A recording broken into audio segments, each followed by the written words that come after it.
Welcome everybody to Sin City Living. My name is Jason and I'll be bringing you today's episode. As always, please hit those like and subscribe buttons. We have a ton of content for you guys coming out every single week, every single day generally. Occasionally miss a day like I did during the rodeo that is still ongoing right now.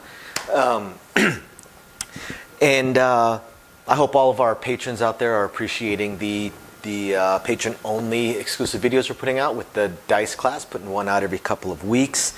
And if you're curious about that, go ahead and check the description down below. Once I get this whole live stream thing figured out, I'm probably going to do a live stream on the patron site as well. One on the regular site, one on the patron site. I do have the new computer for it. Theoretically, I have everything ready. I'm just so busy currently with this rodeo.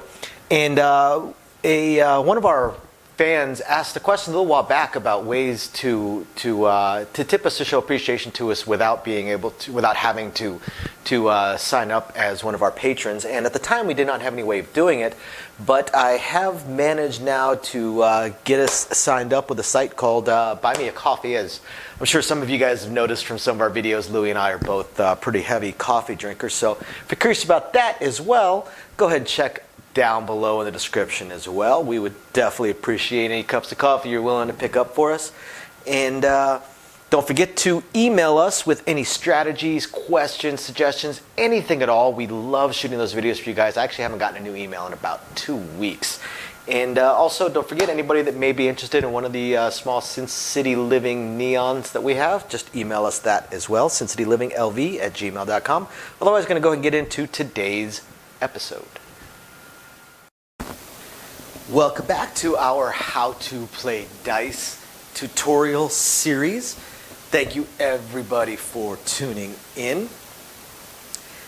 And we are going to go ahead and show you guys what we have learned up to this point, and we're going to roll it out. Then I'm going to go ahead and do some slightly advanced stuff after that. But up to this point, right now, all we have learned is we've learned the pass line bet, we've learned odds for the pass line bet, we've learned the don't pass, lays on the don't pass, the field, and we've learned place bets.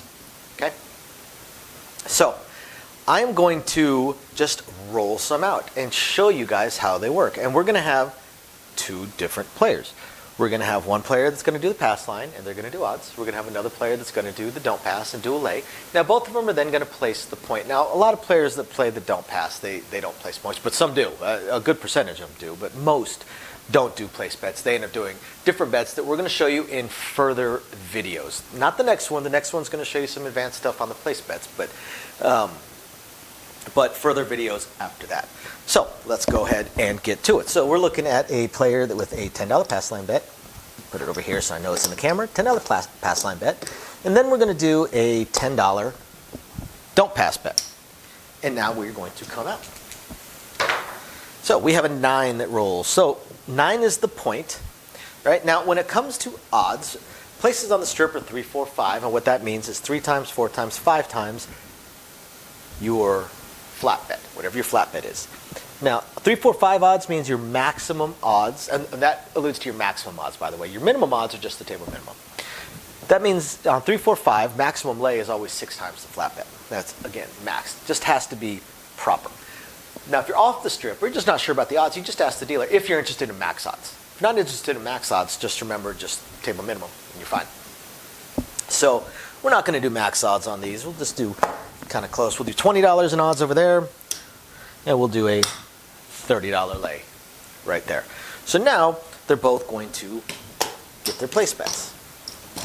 So they're both going to do 52 across, or 54 across, I'm sorry.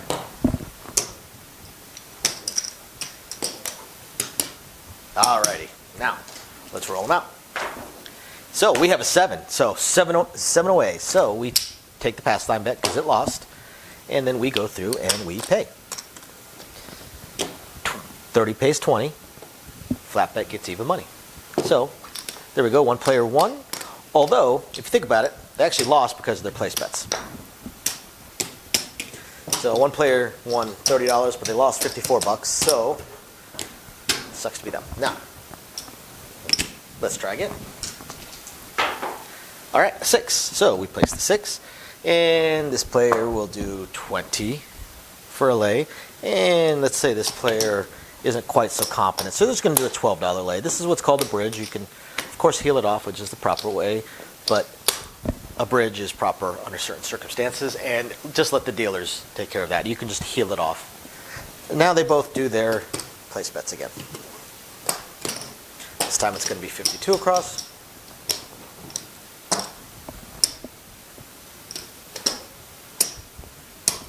And here we go. 3 crap 3. Nothing hits. Let's say we're going to have a player start doing a field bet also. All right, so, geez, 7 out. So, these lose. This guy wins.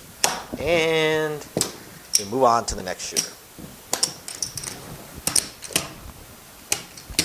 Really wish I could get a chance to show you guys paying out some of these place bets, but man, I suck. All right, so we got a pass line and we don't pass again. We'll even have a player do a field bet on the come out roll. Say it's the pass line player. All right, so they roll a 6. The field loses because the 6 is not in the field. And we're going to go with some very similar lay right there and a $20 in odds. And now they're going to get their 52 across.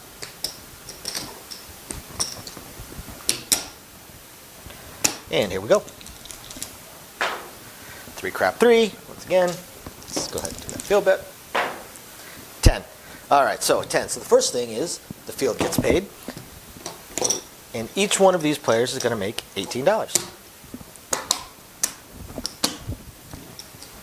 Get some more red over here. We're running out.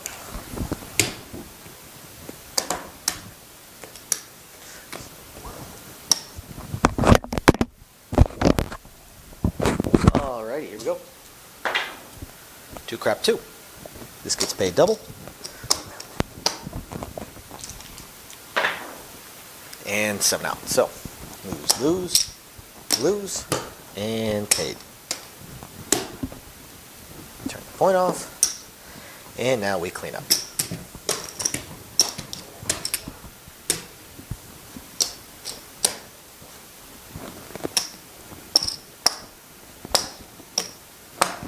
Keep some of their money there. Here we go. Alright, so an 8. That loses because 8 is not in the field. So this player's been on a pretty good run now, so they are going to play it for 18. This player needs to win some money back, but they're a little shy, so they're going to go ahead and do it that way. And we'll just say they've got some more money in the rails somewhere and go ahead and get their 52 across.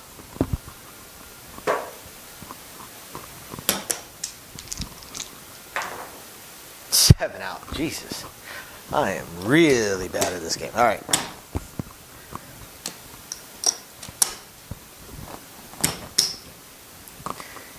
And then we turn the puck off, clean everything up, and away we go.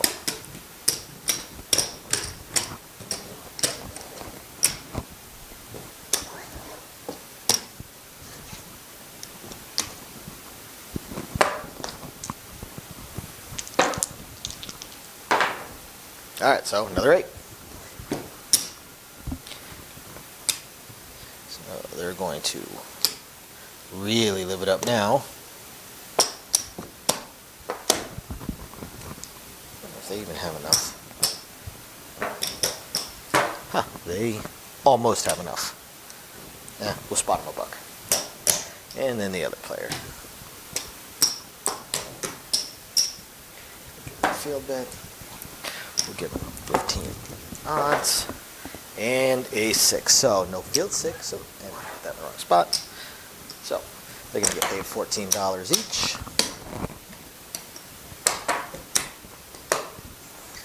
Gets their field bet back. And 11. That gets paid.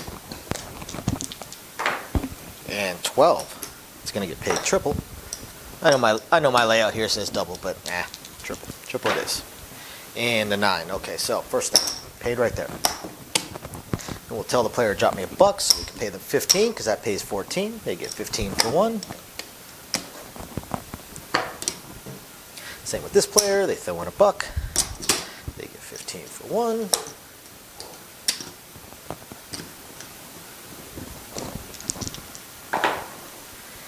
And a winner 8. So now on a winner 8, don'ts lose.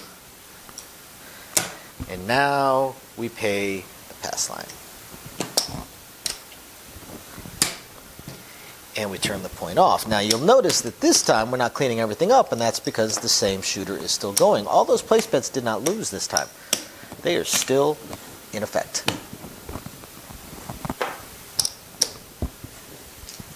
Coming out.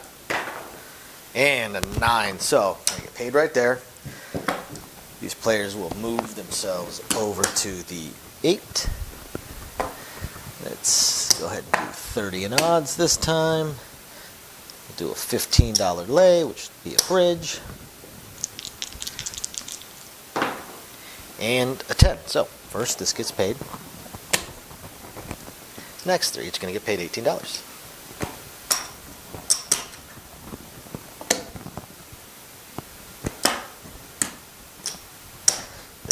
Increase their lay. Keep that. And here we go. And an 8. So this loses. Each player will throw in a buck. They'll each get paid $15. This one, maybe they press their lay again. So at least seen people do that. Maybe this player decides they want to press their odds. And another 8. So this loses. Each throw in $1. Each get paid 15.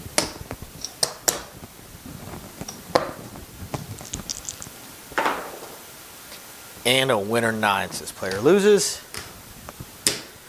And now we're going to go ahead and pay. So this person has $50 in odds, which gets paid $75. Paid right there. And boom. Then we would turn the puck off, and we move on, and we continue shooting. Same shooter keeps shooting because they are hitting their point. So I hope this helps you guys get a little bit better of an understanding of the flow of how these bets work, how they are affected by the dice. And stay tuned. The very next video is going to cover some advanced place bet stuff. Thank you guys for watching. Catch you next time. Bye now. So, as I promised, I wanted to go over very briefly our upcoming attempts at a third test live stream. So what's happened so far? The first test live stream just flat didn't work. The problem that I had was was an equipment problem. I had an equipment problem in that the equipment that I was using to translate the camera into streamable video to the computer required a better USB port than the computer I was using at the time. So that one just flat failed because it would not translate into the computer. The computer would not pick it up, would not read it, so I wasn't able to live stream it. So then, as I was looking through, because I'm a little bit of a tech head, as I was looking through all of my other stuff, because I do have 4 laptops here and 3 computers, I did find one that actually did have the newer style USB port. Unfortunately, it was actually my oldest laptop, but I figured, what the heck, let me give it a shot. What's the worst that can happen? And this time around, when I fired everything up, the video was actually translating onto the computer, so things were looking better. But then when I attempted to live stream, the computer was not powerful enough to be able to translate it and then upload it sufficiently. So it basically just uploaded a blank screen for the live stream. So what I am going to have to do is, and I'm already looking into all of my options, I'm going to upgrade my computer so I can add, what, a 7th, 8th computer to my household. And I'm going to go much, much higher, and I'm going to get a computer that is far more than I need for this, far, far, far more powerful than I need for this. That way, any future upgrades that I may do, the computer will be able to handle it. So unfortunately, this computer is going to cost me about 25% more, about 25% of what I've already laid out in all the equipment for this channel. So it wasn't something I could just instantly buy. I'm probably looking at Black Friday or Cyber Monday. So hopefully I have it within the next couple of weeks, and then I'll do another test live stream and see if I can go from there. So I will definitely do at least one weekly live stream on our Patreon because they're the ones that are really helping us get this computer and the other equipment that I'm going to get, because I figure if I'm buying the computer, I might as well buy the most high-end capture cards and things along those lines, get everything as good as possible, and then hopefully eventually get a better microphone for you guys. So yeah, that's where we stand on the live stream. As soon as I have the computer and I do the test, which will be in a few weeks, like I said, I've got to order it in a week or two, then I have to wait for it to ship. Plus we have probably the biggest event of the year coming up, the NFR National Finals Rodeo. So I'm basically working 2 weeks straight, as is my wife. So not going to have a whole lot of time. But once we get all that under control, then we'll figure out. There's been some schedule changes to myself, some schedule changes to my wife, and some upcoming schedule changes to my wife as well. So hopefully we can get all the scheduling figured out so I know when I'll be able to live stream as well. My initial plan of Thursdays at 6 o'clock is already out the window. I'm at work at that point now. So we will get it all figured out, and we will let you guys know, I promise. And otherwise, I hope you guys have found this interesting, enlightening, illuminating, or at least just plain fun. And we will catch you guys next time. Bye now.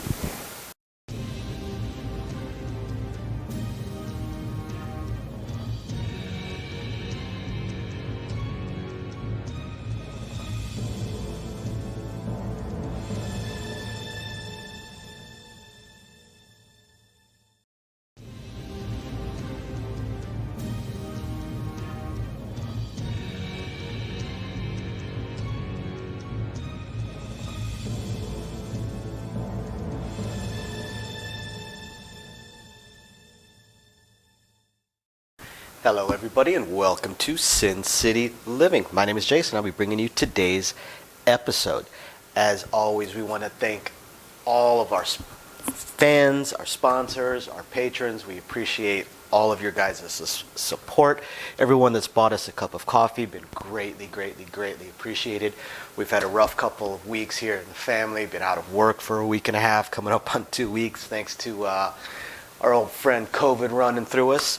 I don't want to take up a whole lot of time with the usual spiel, so all of you guys that are interested in what's going on with Sin City Living and what we plan on doing in the future with our live streams and upcoming events, please stick around to the end of the video or skip to the end of the video and watch. I will put most of that stuff in the ending spiel, and I will try and update it every week or two with more news. Otherwise, that being said, we're just going to go ahead and jump straight into today's video. So for today's video, I want to respond to some of the emails that I've gotten, just to ask a few more questions about some of the strategies. So I want to show you how to play the mid-press. Okay? How are we going to play the mid-press? So I'm going to start us out on a $10 minimum bet table. Could also start out on a $15 minimum bet table. Either one, but we'll just start out with a $10.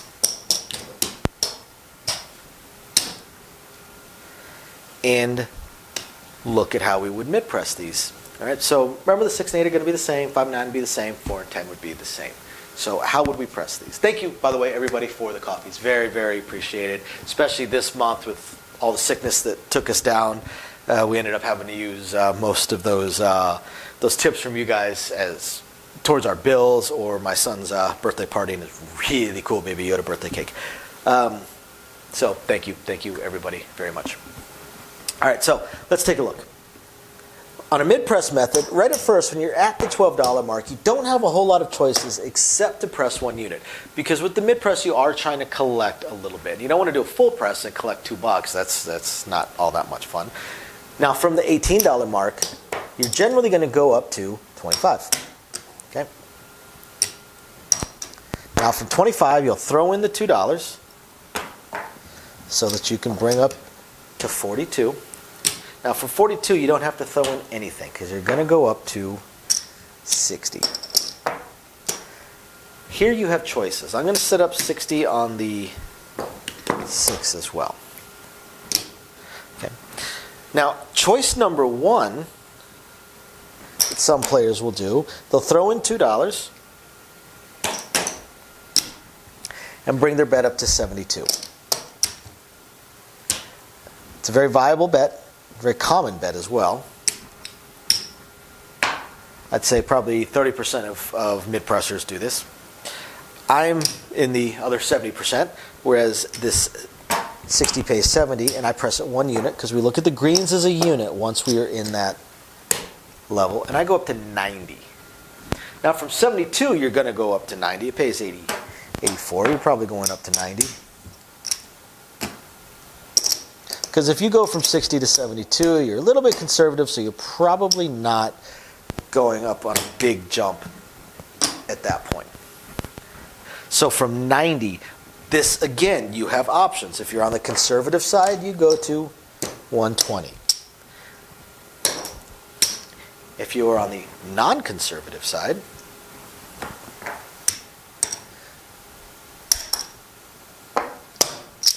you go to 150. Now, for most mid-pressers, once they hit the 150 mark, that's where they're going to shift to a power press, or they just start same betting. Because at this point, you're making $175 every time it hits, almost $200 every hit.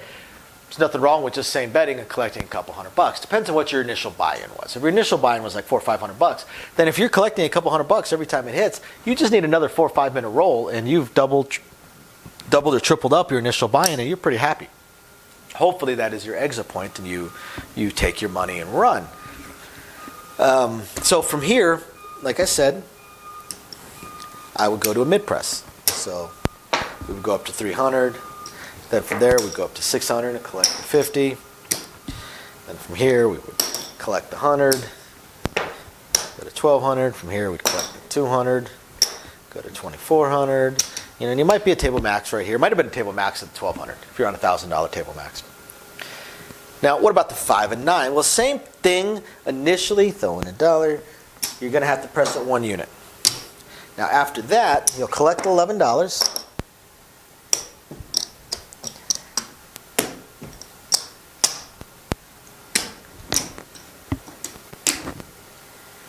And go up to 25.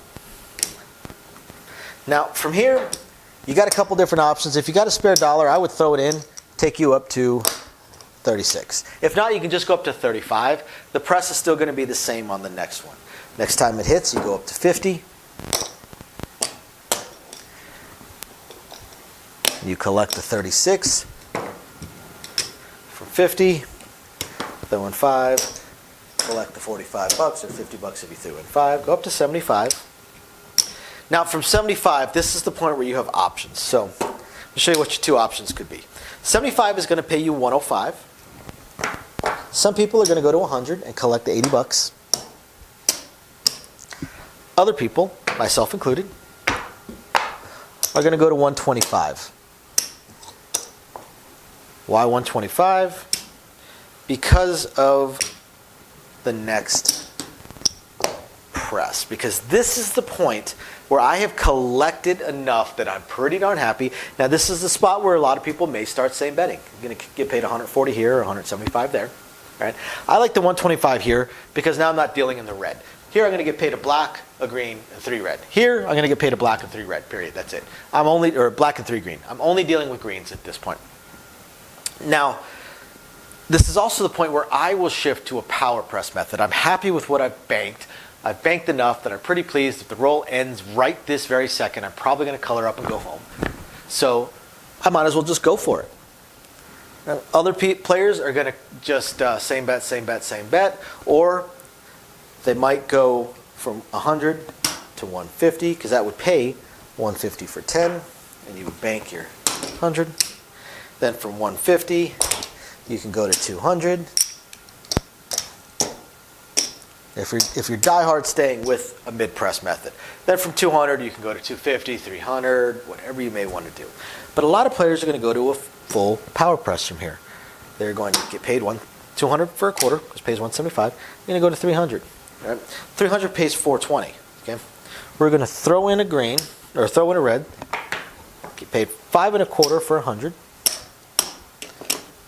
And go up to 500. And from here, 500 to 1,000, 1,000 to 2,000. There we go.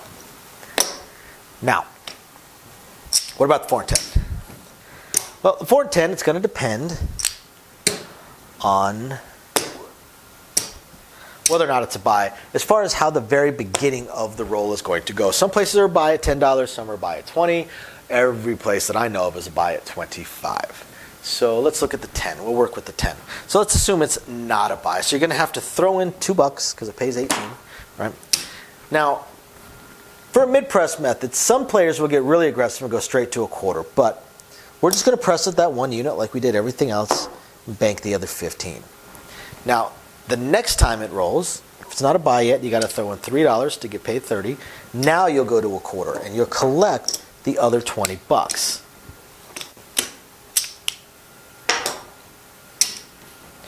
Go ahead and get some change here because you're going to need it.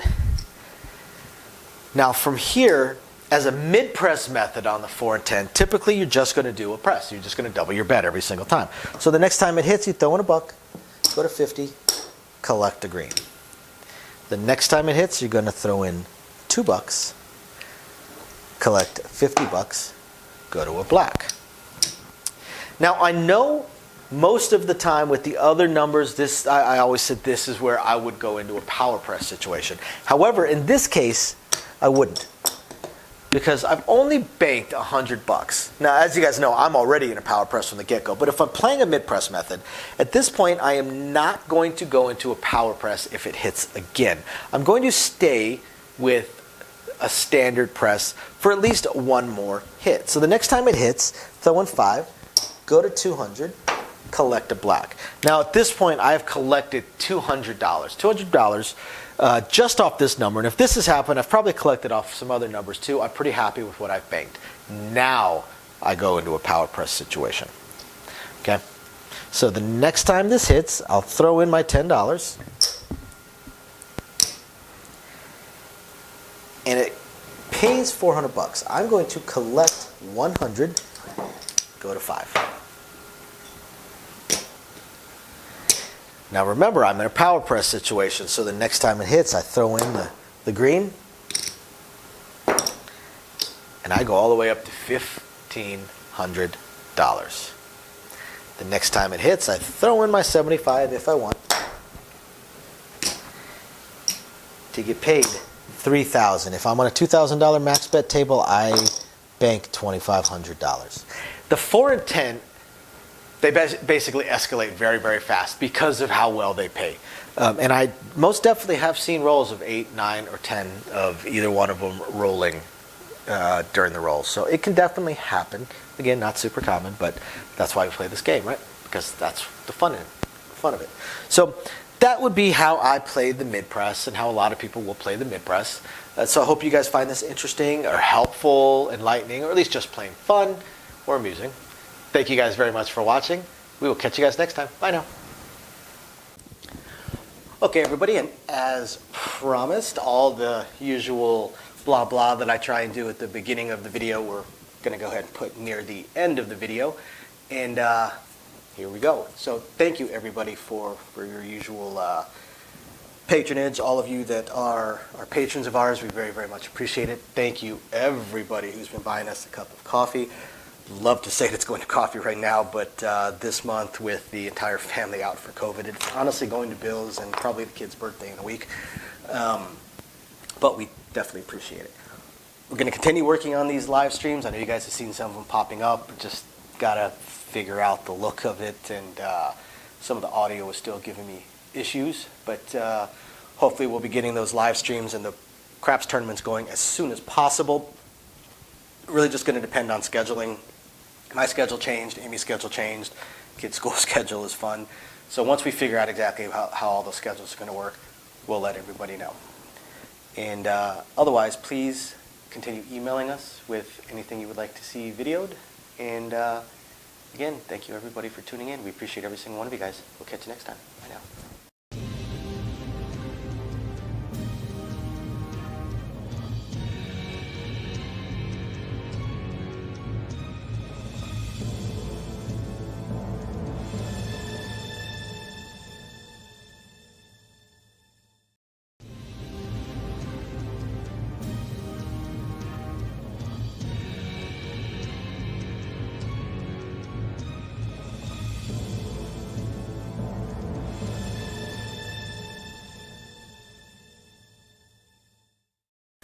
Hello everybody and welcome to Sin City Living. My name is Jason. I'll be bringing you today's episode.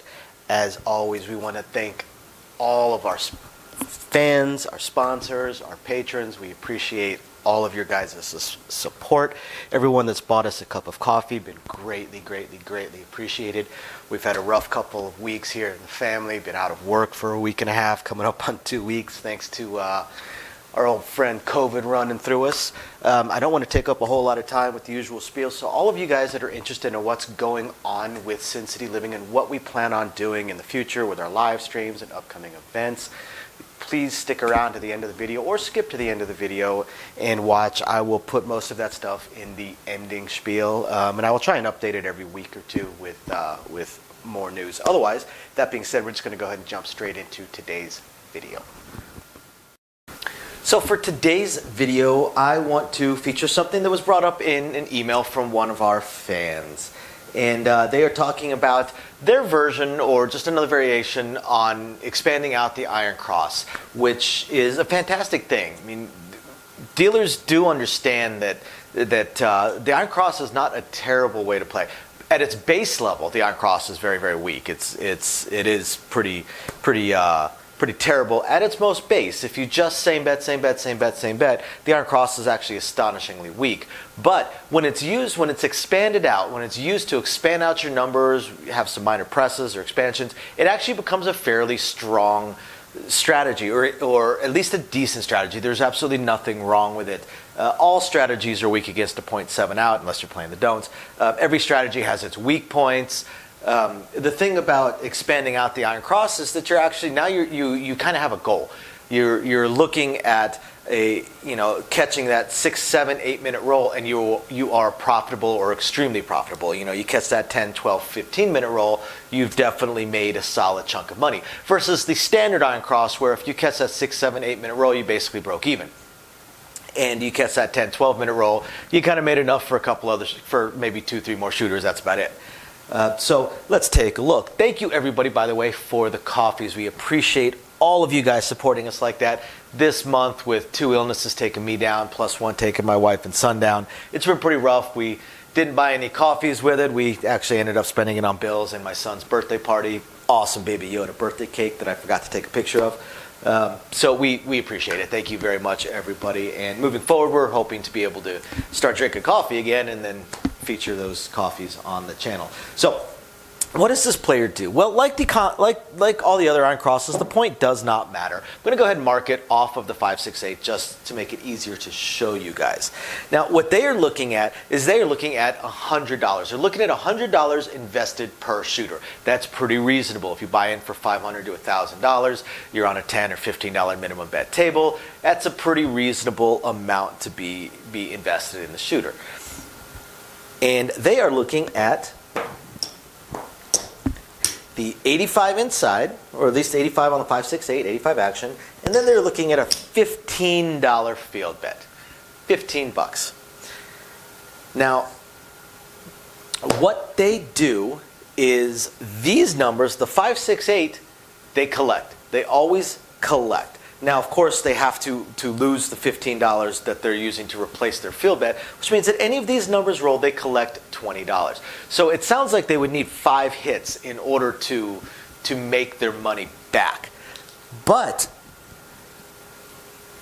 it doesn't quite work that way. They 5 hits just to break even, which would then make it almost as weak as the standard Iron Cross. But what they're actually hoping for is they're actually hoping for 10 or more rolls of the dice, because that's where they really start making money. They use their field bet for their expansion, but they do their expansion very small, which I kind of like. They only focus on the inside numbers. At no point in the email do they ever mention placing the 4 and 10. Now, you guys know I like all the numbers, but that is still a very viable strategy. When I'm on a very low bankroll, I do tend to play the inside, because when you play the inside, you're hitting most of the numbers. If we take out the 7, the 6 ways to roll a 7, that means there's 30 combinations left of the dice. Basically, there's 30 combinations of the dice that don't lose, right? So that's what we're looking at as far as trying to win. We want to win on as many of those combinations as possible. Well, just right within these 3 numbers, we have 14 of those combinations. 14 of the 30 non-losing combinations of the dice are covered right here. That's almost half of them. And then when you add in the field bet, you actually have the other 16 combinations. However, they're not actually winning off of that yet. So again, any of these hit, they same bet. They same bet, replace their field bet, bank the $20. Now, if the field hits, they take that 15 and bring it out to the 9.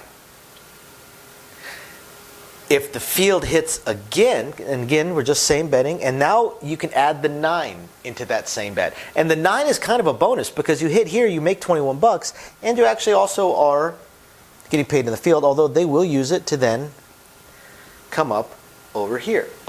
So they'll come up over there on the second time it hits.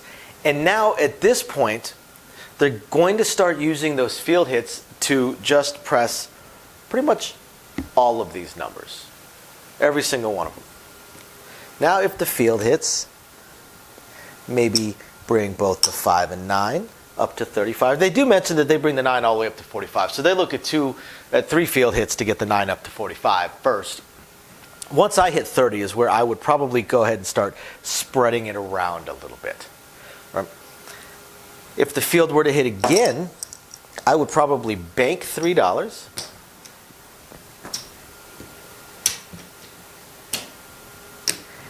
And press up the 8 to 42. And with that $3, the next time, or I could do the 6, the next time the 8 or the field hit, I would use that $3 I already banked to bring myself up to 60. And at this point now, that's just kind of where they fall. They maybe will start doing a little bit of a mid-press thing. Continue to use the field to expand out their numbers. They usually focus on the 5 and 9. You can use the 6 and 8 by itself to press itself up, especially when you're up to 60. When you look at being up to 60, well, we're going to go ahead and pay this in red. Right? It would pay $70. You would have lost your field bet, so you need to replace your field bet. And then you have options. You can go up to 72. You can go all the way up to 90. I would probably go all the way up to 90 just so I could collect a green, collect the equivalent of a green, while still pressing it up. Because the next time this hits, this pays in the black. Now, to replace your field bet, that means you only make $90, but still, you made $90. I can make 60 and press it up to 120. Why not? I can make 30, press up to 150, and go for a really big hit after that. You have options. And that's the beauty of a lot of these expansions. Pretty much all the strategies, once you get to the numbers that you want, now you have options. Play it however you like. Power press it, mid press it, press one unit, regress, whatever you want to do. You have, again, lots and lots and lots of options. So this is a very, very interesting strategy. I do like this particular version of expanding out the Iron Cross. It seems like it'd be a lot of fun to play. And I hope you guys find this interesting, illuminating, enlightening, or at least just plain interesting, just plain fun. We will catch you guys next time. Thanks for tuning in. Bye now. Okay, everybody, and as promised, all the usual blah blah that I try and do at the beginning of the video, we're going to go ahead and put near the end of the video. And here we go. So thank you, everybody, for your usual patronage. All of you that are patrons of ours, we very, very much appreciate it. Thank you, everybody who's been buying us a cup of coffee. Love to say that it's going to coffee right now, but this month with the entire family out for COVID, it's honestly going to Bill's and probably the kid's birthday in a week. But we definitely appreciate it. We're going to continue working on these live streams. I know you guys have seen some of them popping up. Just got to figure out the look of it, and some of the audio is still giving me issues, but hopefully we'll be getting those live streams and the craps tournaments going as soon as possible. Really just going to depend on scheduling. My schedule changed, Amy's schedule changed, kids' school schedule is fun. So once we figure out exactly how all those schedules are going to work, we'll let everybody know. And otherwise, please continue emailing us with anything you would like to see videoed. And again, thank you everybody for tuning in. We appreciate every single one of you guys. We'll catch you next time. Bye now.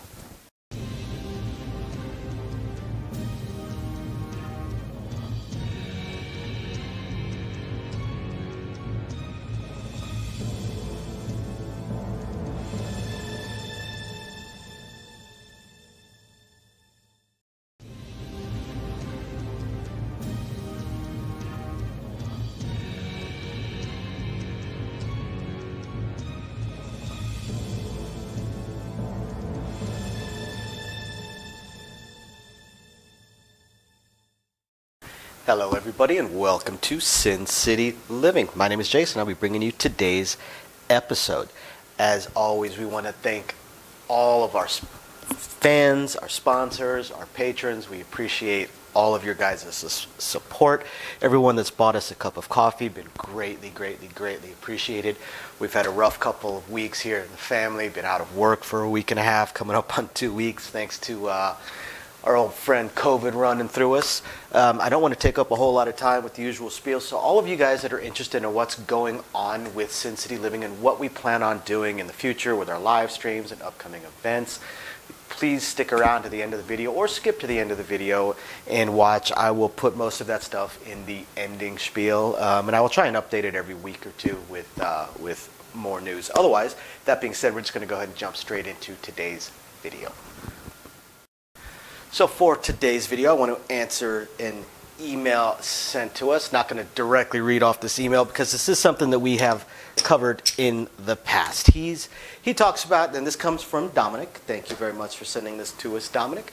He talks about how he has two strategies that he likes to play with now, and one being using the iron cross to then expand out to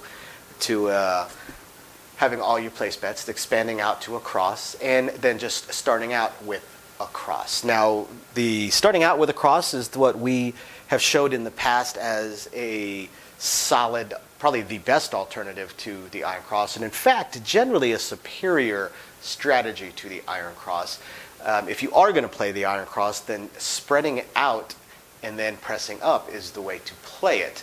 But even then, you generally are still a beat behind on the cross. It's a little bit cheaper for you to play, but it's only by a few dollars. So here's what we're going to do. We're going to go ahead and we're going to take those two strategies, the iron cross and a standard iron cross, 3 units on the 5-6-8, 2 units on the field, and then a 64 cross, including the point. We're going to set both of those up. Then going to go over the statistical likelihood of numbers rolling on, say, a 15-roll hand. And then if we have time, we'll look at a 30-roll hand. And we'll see how these strategies compare, okay? Just based off the statistical likelihood. So let's say both of these players are starting out with $75, okay? We'll say they're both starting out with $75. Now, it does not matter what the point is, okay? We're actually going to get rid of this right now while we're dealing with just the statistical likelihood of numbers rolling, because we just want to talk about how much this could make on, again, statistical likelihoods. So we'll start out with our 3-unit iron cross, or with the standard iron cross. There we go. Okay, now this is $61 in action, which means this player still has $14 left on their $75 buy-in, okay? Now this player will do 64 across, and it would be including the points, so it would be every number. Now this being $64, that means this player has $11 left over out of their $75 initial buy-in.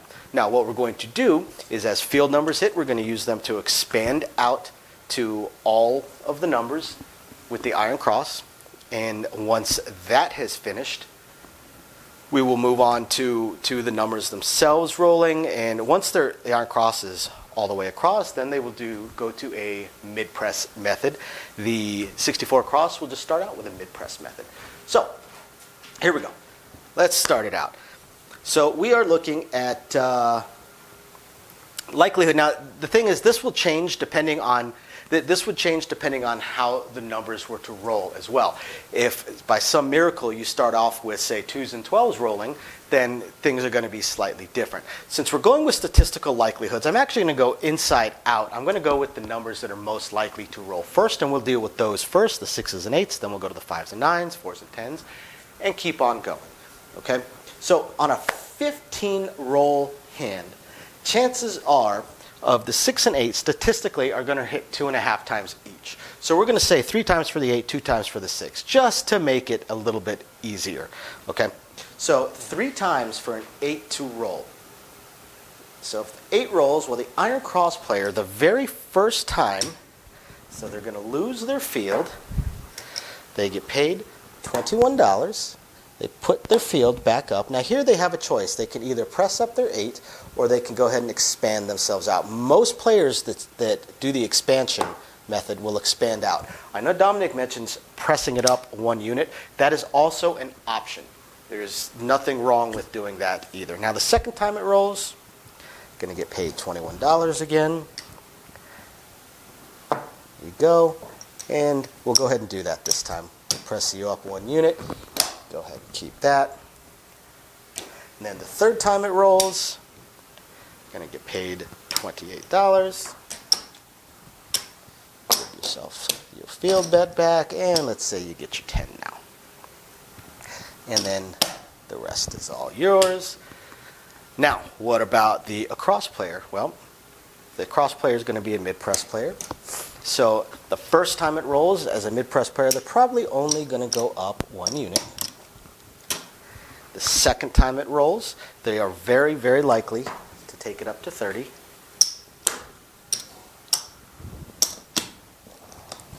And then the third time it rolls, they will throw in the $2 to go to 42. And there we go. So now let's look at the 6. Now we said the 6 would roll twice. Okay, so the first time it rolls for the iron cross player, they get paid their 21. There we go. And let's go ahead and give them the 4 this time, and they collect the rest. And then the second time, we'll do just like last time. We will press them up 1 unit, give them their field bet back. Now, what about the across player? Well, we already covered how they're going to press 1 unit the first time. And then the second time, they're going to go up to 30.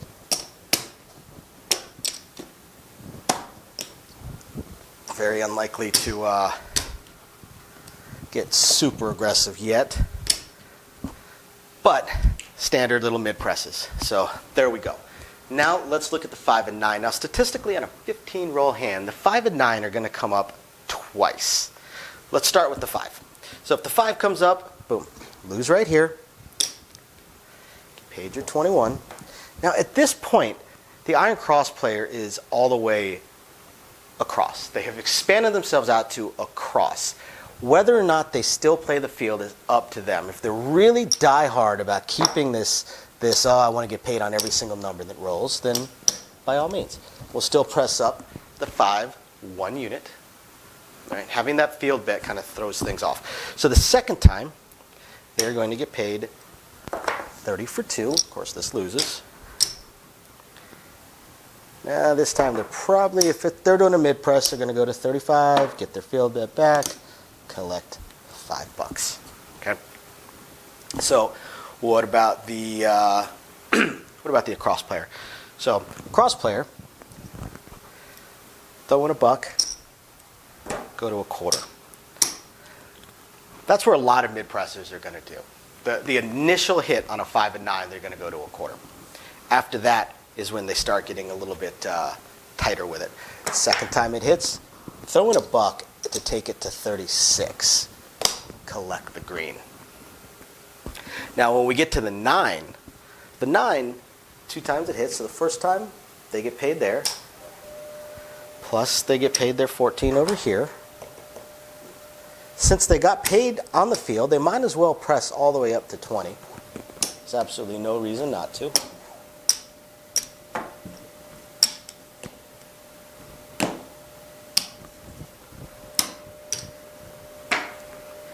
Now the second time it hits, again, they're going to get paid right there. This time, go up to their 35. Now, as we already know, cross player goes up to a quarter. And then goes up to 36 on their next mid press. Okay, so now let's take a look at the 4 and the 10. Statistically, 1.5 times each. So how are we going to do it? Let's go ahead and do 2 times on the 10, 1 time on the 4. Okay. So we already know that our cross player gets paid in the field. Oh. Let's go ahead and handle this real fast. They'll get paid in the field there. They'll throw in $1 to get paid 20. Press it up 10, collect 10. That's the first time. Second time, they'll throw in $1 to get paid 40. And a lot of people just go to a green right here, especially ones that are not starting out too aggressive.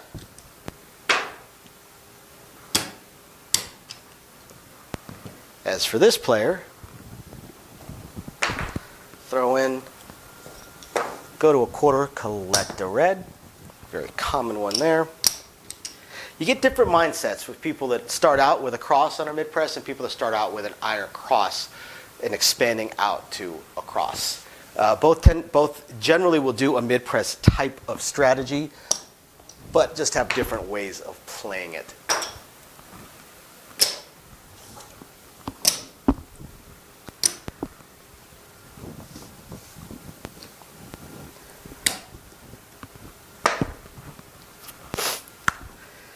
Now here's something interesting that we can note right now.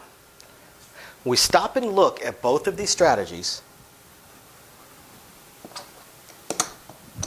Both of these players have $142 in front of them in their rack. Both of these players right now, at this very second, have the exact same amount of money in their racks, in their rails. Makes these strategies look almost identical, doesn't it? They are very, very, very close to identical. Right now, absolutely.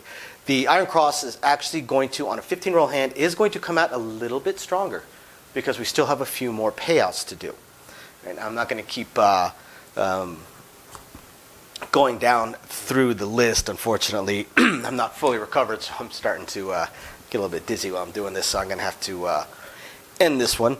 But they still have the 10 to get paid, which is going to keep them pretty close. The iron cross player is going to get their field, but what's going to boost the iron cross player up a little bit is the 2s, the 3s, the 11s, or the 12s. That's going to pay them a little bit extra. So the iron cross is going to look a little bit stronger in the short term. In the, say, the 6 to 8 minute rolls, this iron cross expanding out is going to be a little bit stronger. It's going to be a touch stronger. As far as what you bank into your rail before the 7-out occurs. Now, if this roll goes to the 10, 12, 14 minutes, the cross player is going to end up stronger because you'll notice that they are a beat ahead in a few areas. Iron cross player that expanded out and then mid press is at 24 here, whereas this player is at 42. It's a huge difference in payouts. You hit 2 or 3 hits here. This player's collecting blacks already. This player will not be, even with their presses.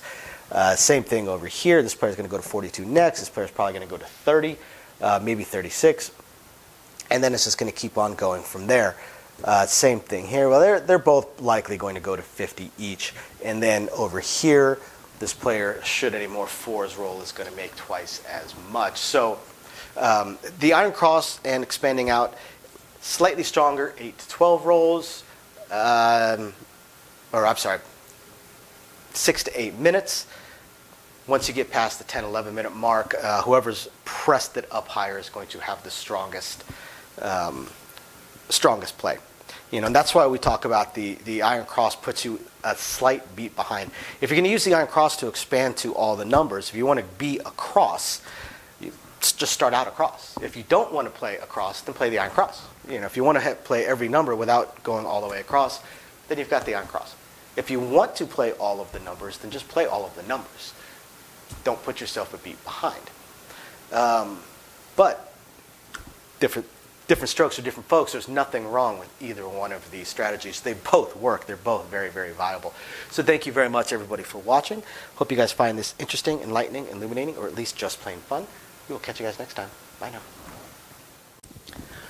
Okay, everybody, and as promised, all the usual blah blah that I try and do at the beginning of the video, we're going to go ahead and put near the end of the video. And here we go. So thank you everybody for your usual patronage. All of you that are patrons of ours, we very, very much appreciate it. Thank you everybody who's been buying us a cup of coffee.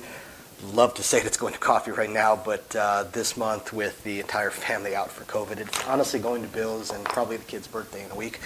But we definitely appreciate it. We're going to continue working on these live streams. I know you guys have seen some of them popping up. Just got to figure out the look of it, and some of the audio is still giving me issues. But hopefully we'll be getting those live streams and the craps tournaments going as soon as possible. Really just going to depend on scheduling. My schedule changed, Amy's schedule changed, kids' school schedule is fun. So once we figure out exactly how all those schedules are going to work, we'll let everybody know. And otherwise, please continue emailing us with anything you would like to see videoed. And again, thank you everybody for tuning in. We appreciate every single one of you guys. We'll catch you next time. Bye now.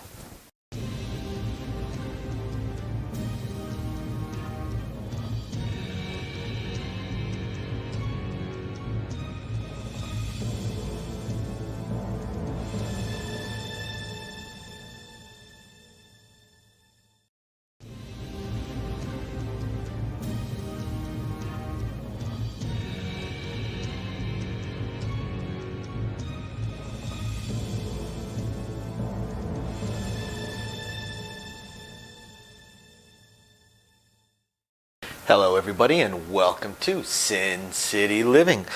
My name is Jason and I will be bringing you today's video. Now before we go into the video, just a couple quick things. Now most of what we talk about as far as what's coming up and what our goals and plans are, we usually put near the end of the video. But a couple real quick things, slight change to the format of how we're doing things. Right now I'm trying to do anywhere between 15 to 22, 23 videos a week, and just to be dead honest, it's killing me. Yeah. Plus, with all the expense that we've put into this, there's a chance I may end up having to pick up a second job, which I'll cut into some of that a little bit. So it's going to trim down a little bit. I'm going to do my best to put up at least one video per day, Sunday through Thursday. I will attempt to do a video per day, Friday and Saturday. I'm going to try and thin myself down to about 10 to 12 videos a week. The remaining videos are going to go on our patron site for all of our patrons. So I'm going to attempt also to do one a day, at least Sunday through Thursday on that site as well. So I'm still going to attempt to do 2 videos a day, Sunday through Thursday, but the 3 video thing that I tried to do for a little while was just too much. The weekends are a little bit difficult. I'll do the best I can, but again, we're going to split it. About half the videos are going to go on the patron site. Otherwise, for anything else, just as far as upcoming plans and all that, just check the end of the video. Otherwise, we're going to jump right into today's video. So for this strategy, we're going to talk about one of the more common strategies out there, the iron cross. That is actually one of the weakest strategies out there at its core. There are ways to improve it, and we're going to talk about that as well. But I want to talk about the iron cross and just the pros, the cons, why people play it, how some people will modify it, and then we'll see what comes from that. Thank you everybody for the coffees, very, very appreciated. All those tips and support are very helpful. And for those of you guys that are curious on the exclusive videos that we're putting out on our patron site, because we're doing that a lot more, when I know what's upcoming, I'm going to put it in the description of the videos down below the videos. I'm going to put what we're going to have upcoming, what days, what tiers it'll be available for, because we're going to be putting a lot more out on the patron site. Otherwise, let's get right into it. So the iron cross, what is the iron cross? Now, it does not matter what the point is, because with the iron cross, they're going to place the point unless they have a pass line bet. So even if the point were one of the iron cross numbers, they're still going to place it. And the iron cross is the 5, the 6, and the 8. Always has to be above table minimum. So we're going to assume we're on a $10 table here. If we were on a $15 table, these bets would be higher, because they always have to be at least 1 unit higher than that field bet. A proper iron cross on a $10 table would be 3 units each on the 5, 6, 8, and 2 units on the field, table minimum on the field. So why do people play the iron cross? They play the iron cross because they have this belief in their head that they're getting paid on every single number, which is true. They're getting paid on every single non-7 number. However, they're barely getting paid, and that's the thing. That's where the weakness of the Iron Cross comes into play. Because if one of these numbers roll, then the player wins $11 because they win 21 here, but they're losing 10 there. If this rolls, the field rolls, they win $10. Obviously, there's exceptions with the 2 and the 12, but they're very low percentage hits. In general, this player is going to win $10 to $11 per roll. These right here cover a whole bunch of possibilities. These right here cover 14 of the 30 non-losing combinations of the dice. There's 36 combos, 6 of them are 7s. So you have a 1 in 6 chance for 7. So the true weakness of the Iron Cross is the fact that you have $61 invested here, which means once the 7 out comes, and it will come eventually, you're going to lose $61.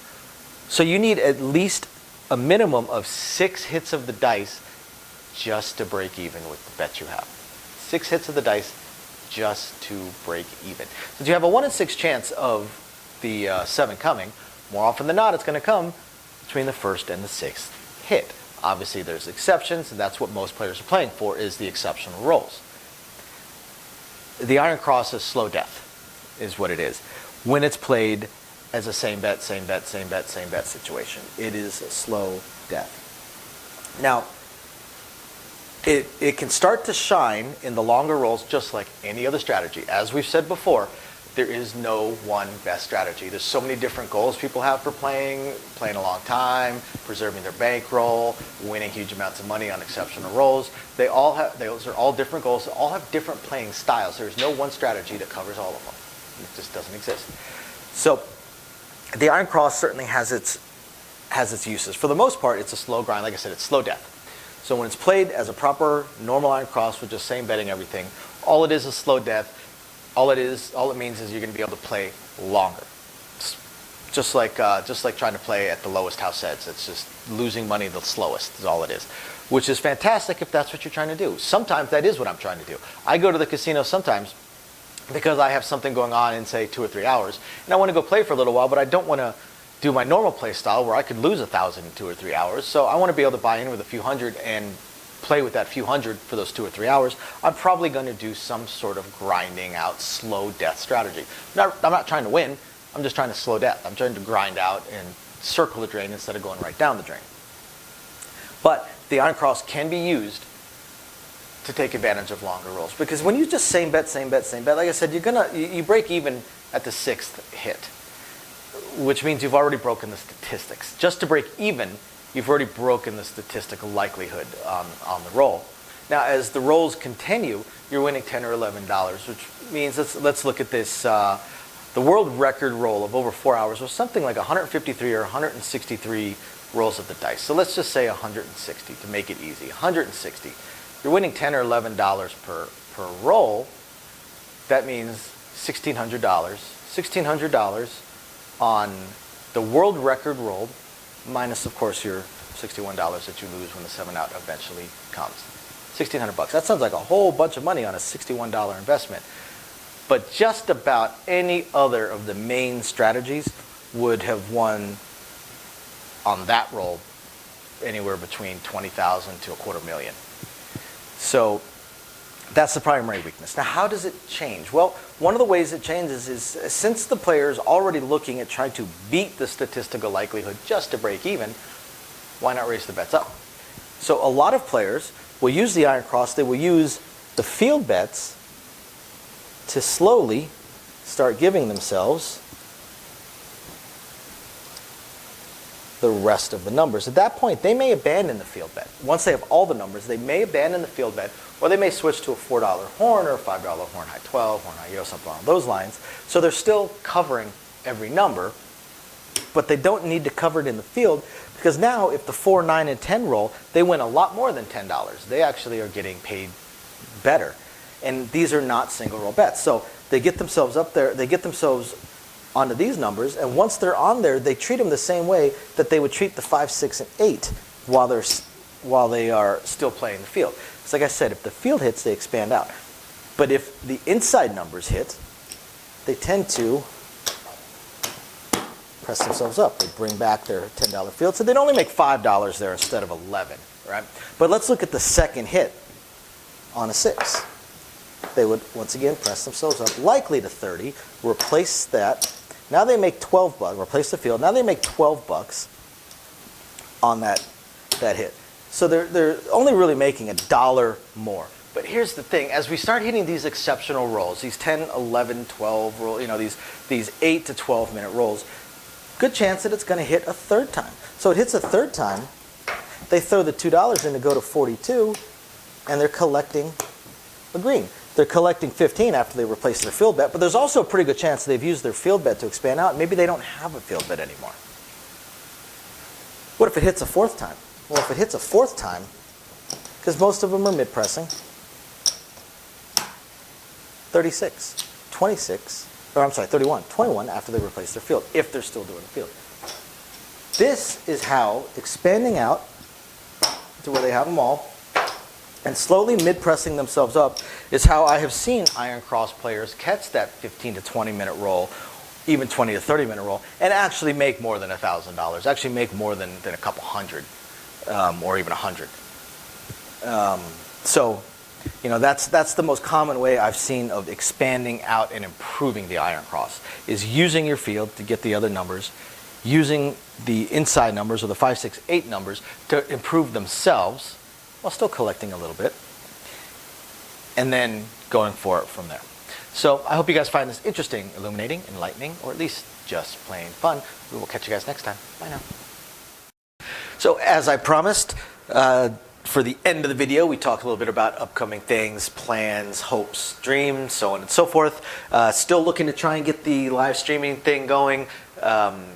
Amy had to pick up a second job, so between the two of us, if we include this channel, we're combining for somewhere around 130 hours a week. So trying to figure that out, plus our kid, and figure out exactly when I'll be able to do a live stream consistently every single week is really stretching me. So I'm still trying to figure it out. I will get to the live stream as soon as I possibly can. Definitely going to live stream on the Patreon site. Hopefully live stream on the regular YouTube channel as well. When we start it off, we'll do the craps tournament for sure. Possibly some blackjack going on as well. Otherwise, we do still hope to be able to add in slots, Keno, video poker, and also roulette. But it's going to be a little while until we're able to sink that money into further purchases for the channel. But it is definitely at the top of our list to get done.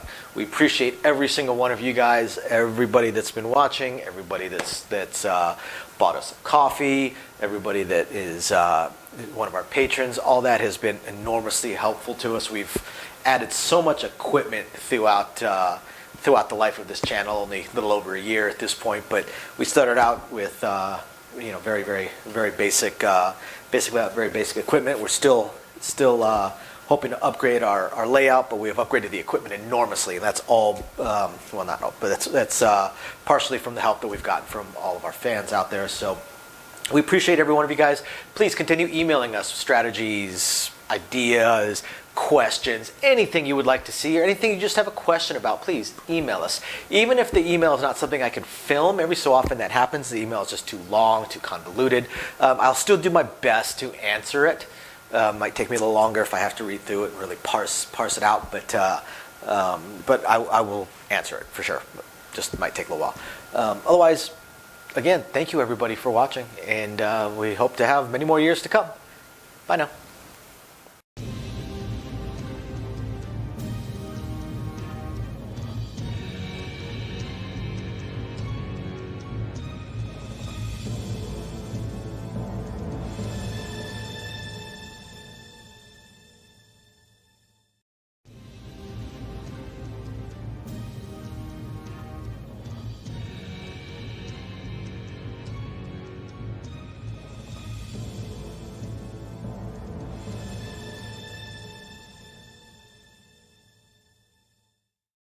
Hello everybody and welcome to Sin City Living. My name is Jason. I'll be bringing you today's episode. As always, we want to thank all of our fans, our sponsors, our patrons. We appreciate all of your guys' support. Everyone that's bought us a cup of coffee, been greatly appreciated. We've had a rough couple of weeks here in the family, been out of work for a week and a half, coming up on 2 weeks, thanks to our old friend COVID running through us.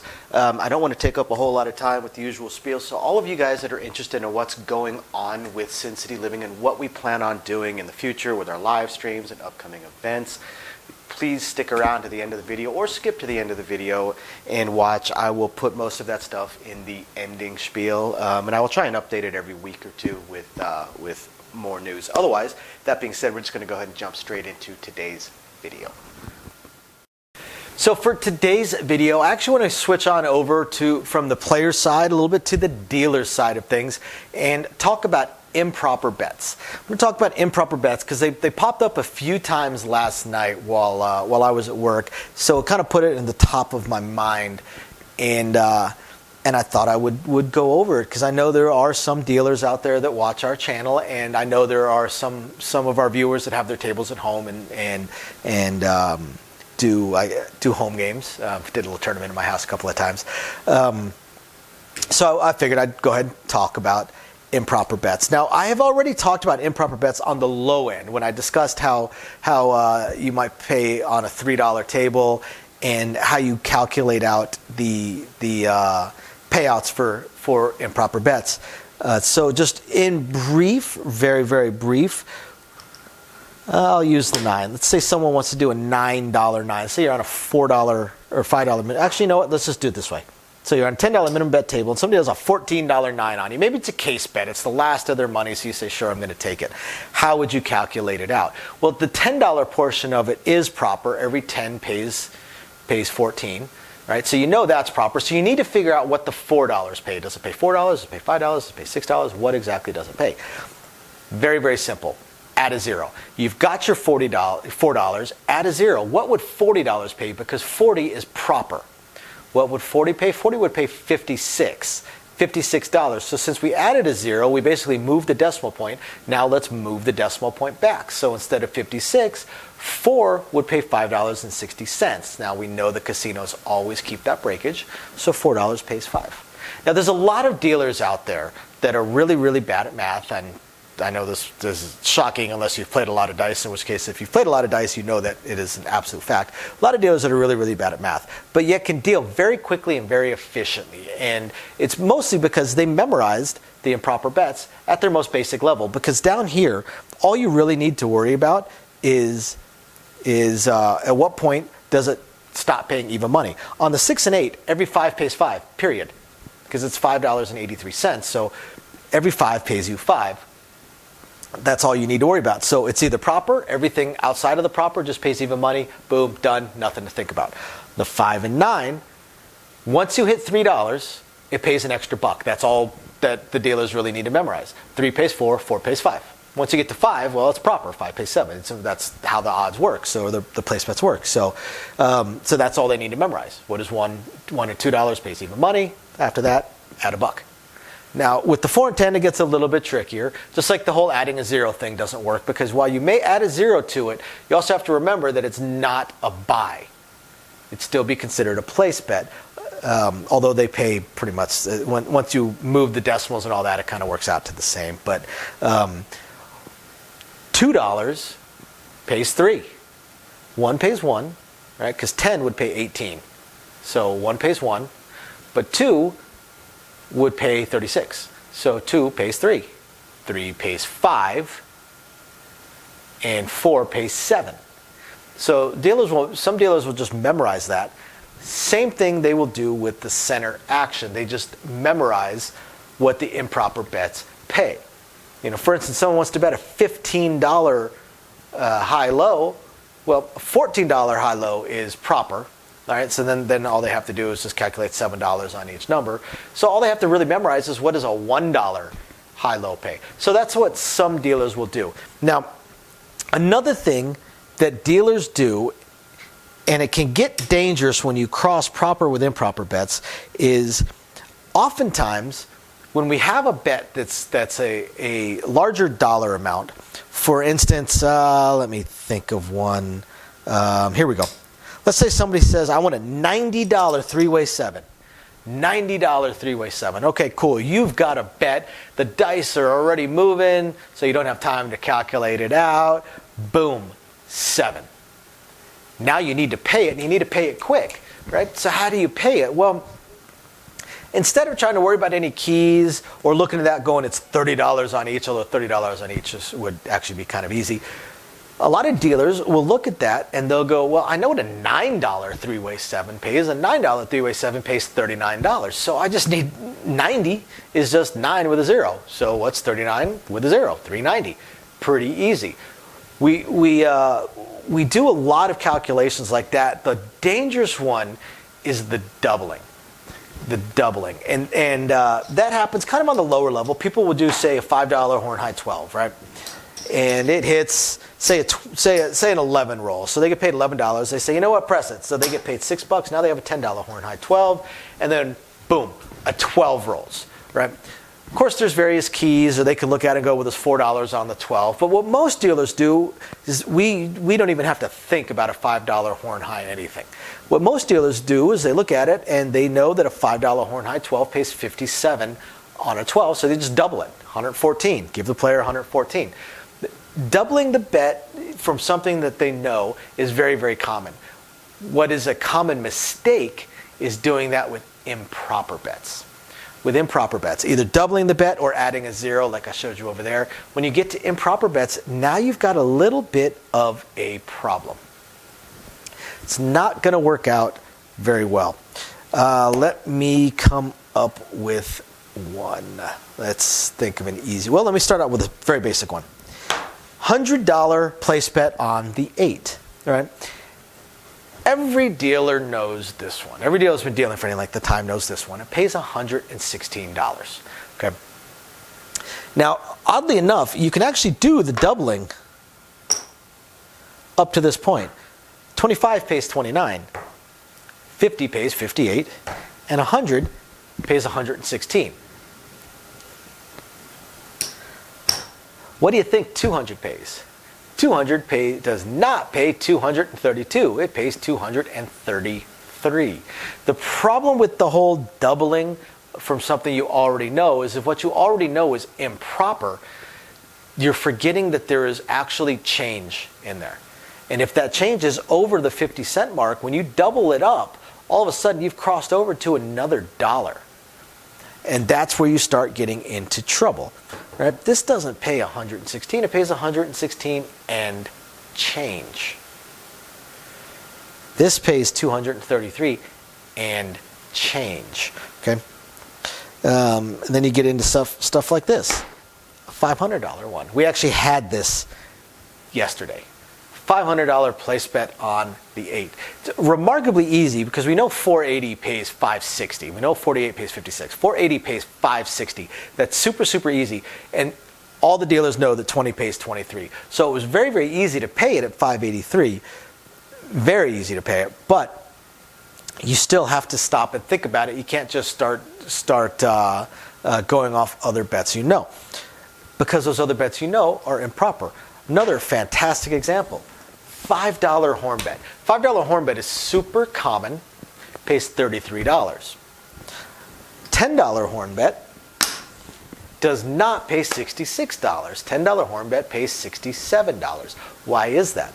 Because the $5 horn bet doesn't pay $33, it pays $33.75.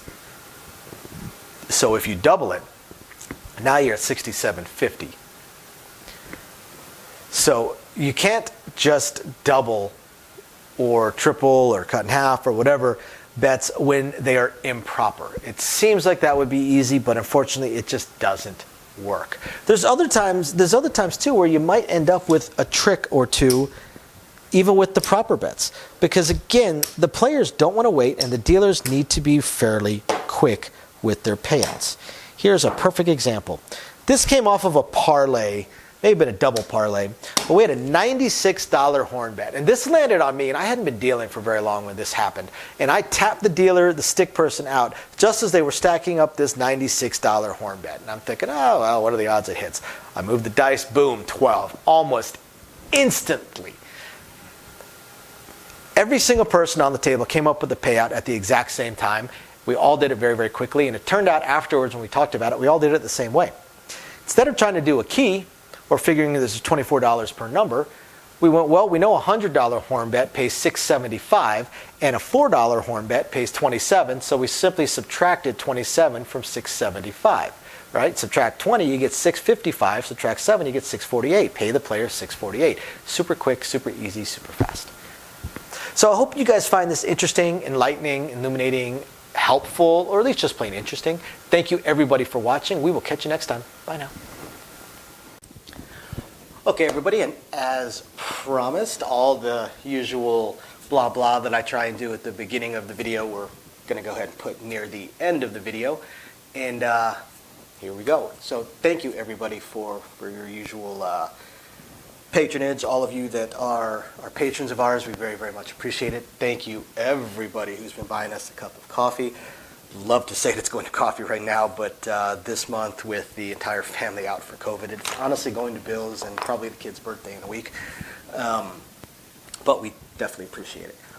We're going to continue working on these live streams. I know you guys have seen some of them popping up. Just got to figure out the look of it, and some of the audio is still giving me issues. But hopefully we'll be getting those live streams and the craps tournaments going as soon as possible.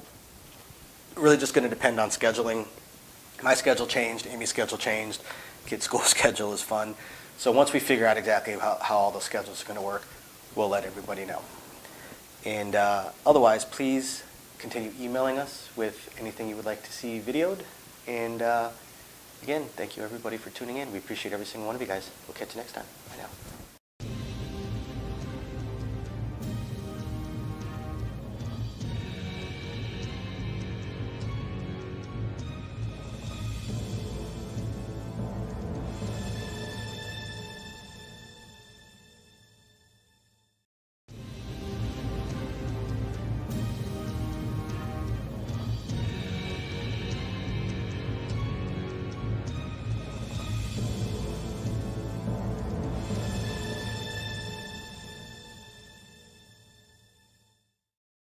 Hello everybody and welcome to Sin City Living. My name is Jason. I'll be bringing you today's episode.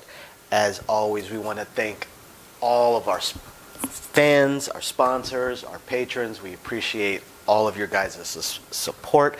Everyone that's bought us a cup of coffee, been greatly, greatly, greatly appreciated.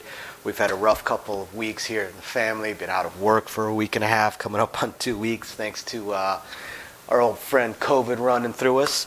I don't want to take up a whole lot of time with the usual spiel, so all of you guys that are interested in what's going on with Sin City Living and what we plan on doing in the future with our live streams and upcoming events, please stick around to the end of the video or skip to the end of the video and watch. I will put most of that stuff in the ending spiel, and I will try and update it every week or two with more news. Otherwise, that being said, we're just going to go ahead and jump straight into today's video.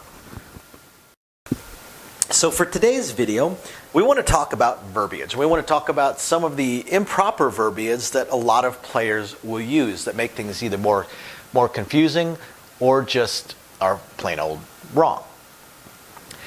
Now, before we begin, I want to thank all of our patrons. We're going to have some patron exclusive videos coming out for you guys this weekend. Hopefully, Louis will be able to make a surprise appearance. He's been really busy. And thank you, everybody, for the coffee. It's been very, very appreciative of that. And if you're curious about either one, just check the description of the video down below. So, verbiage. Now, I know we've shot some videos in the past on this subject, so some of these may be repeats, and this is probably going to be a slightly quicker video, but it is a subject that is worth exploring for people. So, the very first one that just kills dealers is this one right here. And people are like, hey, go ahead and hit the 9, just whatever you do, don't crap out. Once there is a point, there is no such thing as crapping out. What are the crap numbers? 2, 3, and 12. Do any of those three numbers affect that pass line bet? No.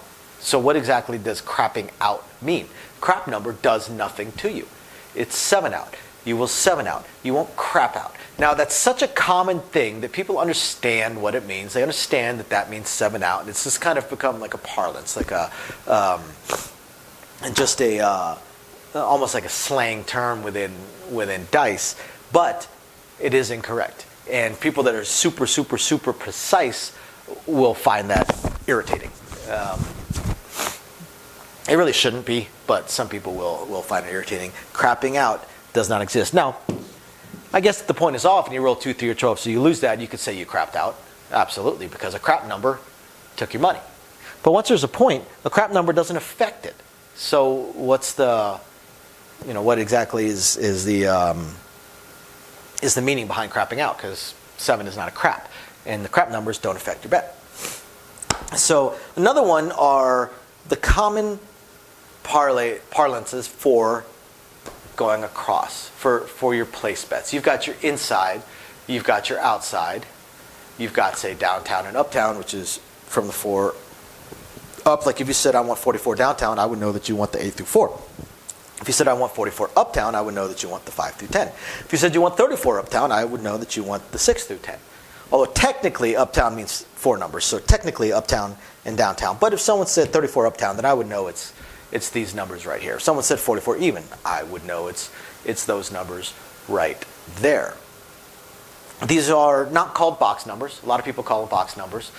No dealer, no box, no floor, no school ever teaches the phrase box numbers. I know these are boxes, but they're place bets. They're place bets or they're come bets or they're just numbers. Box numbers is just not a thing in dice.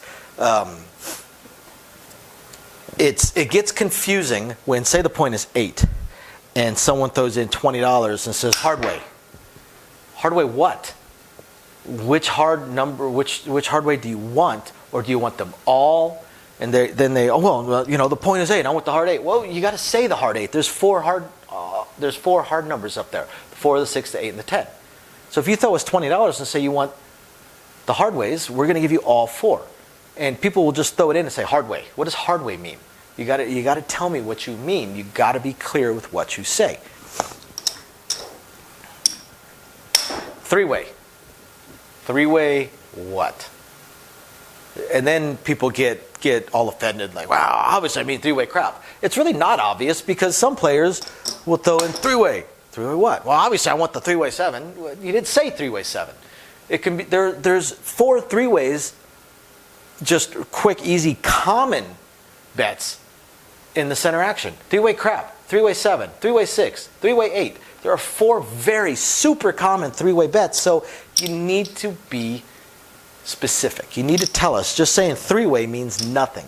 Another one that kills a lot of dealers is, and can get some dealers in trouble because they don't really pay attention and they just go accept what they think the player means, and that just opens you up for a shot, is $5 any. Fantastic. Any what? Now, if we're on a come-out roll, we're going to assume that they mean any crap, but then the dealer, if they're any good, should say $5 any crap bet. Because, look, this says any. Any 7. That also says any. Any crap. Which one are we talking about? You can't just say any. Can't say any. Got to be specific. Another one that people say a lot is that are just learning the bets is they'll throw in $5 and say high horn. Okay, that doesn't really mean anything. Do you want a horn high yo? Do you want a horn high aces? Do you want a horn high 12? A horn high ace deuce? Do you want a horn bet? What exactly do you want? There is no high horn. There's horn high specific numbers. Which number do you wish to be high on? And that's gonna that phrase right there will actually stop the game because we have to ask. Just like when people say 3-way. 3-way what? We have to ask. And when we hear somebody that throws in money that says high horn, we know that we have to come to a dead stop because we actually have to explain to the player. We know that the player does not actually understand those horn bets, so we know we have to explain it to him to find out. But which we're going to do. That's our job, to find out what the player is betting. Sure, it can slow the game down when players use improper verbiage or unclear, but it's our job to make it clear. It's our job to make sure the player is getting the bet on exactly what it is they want to bet on. That's my job. I want the player to be able to have the bet that they want.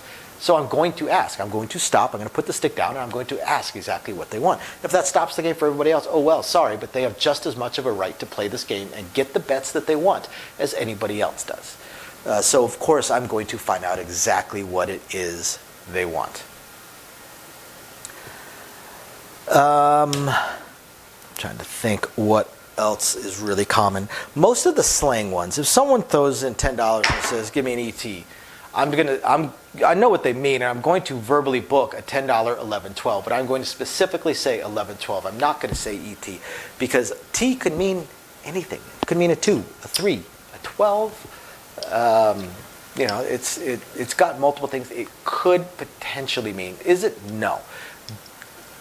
Is that a shot that is likely to pass through a box? Maybe, maybe not. Probably not.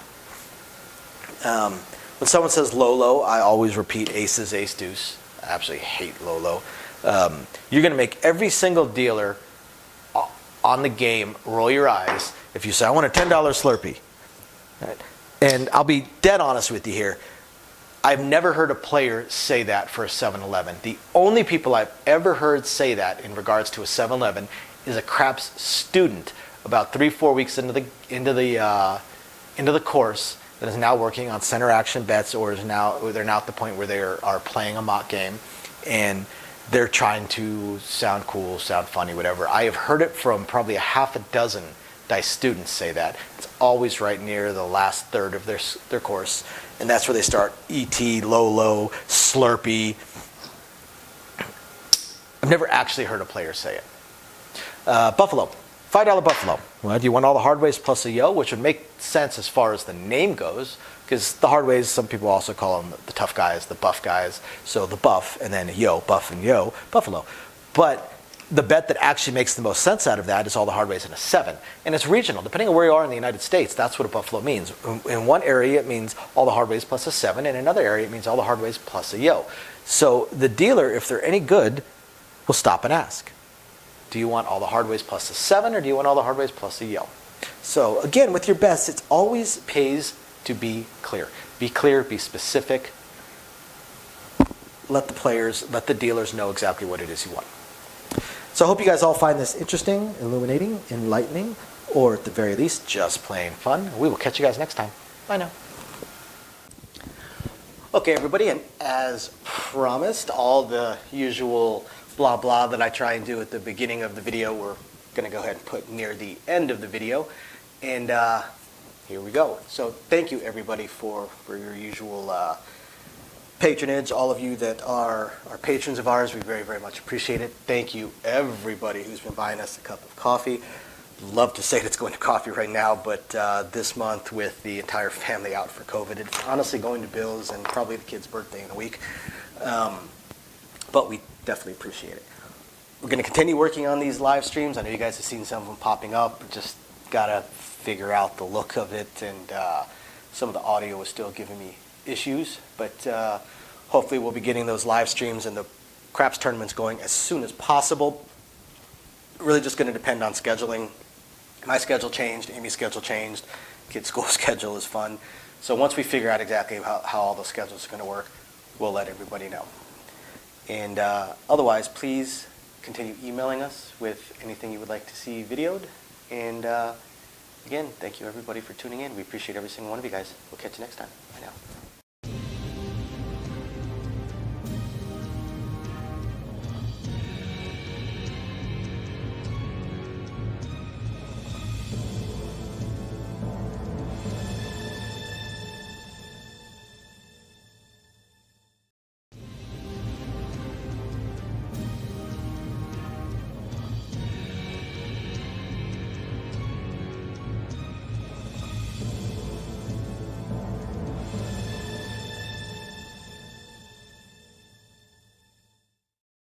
Hello everybody, and welcome to Sin City Living. My name is Jason. I'll be bringing you today's episode.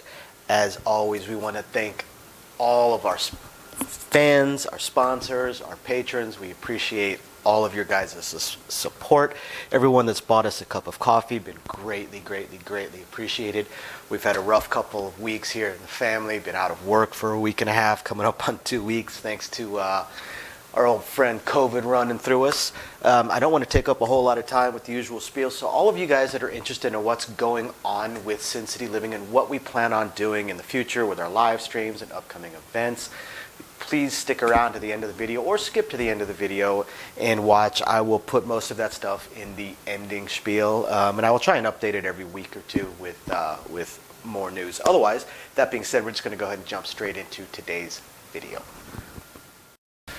So for today's video, we have another email submission. This one comes from Jeff, and it's another awesome strategy because it's very, very basic. A lower buy-in, and again, simple. And simple is the best. The best, most popular, most common strategies, and the ones that have the most success are simple, not a lot of moving parts, not a lot of if this and this, so on and so forth. You don't want your strategy to look like a computer program if you were to write it down, and yet still takes advantage of good rolls.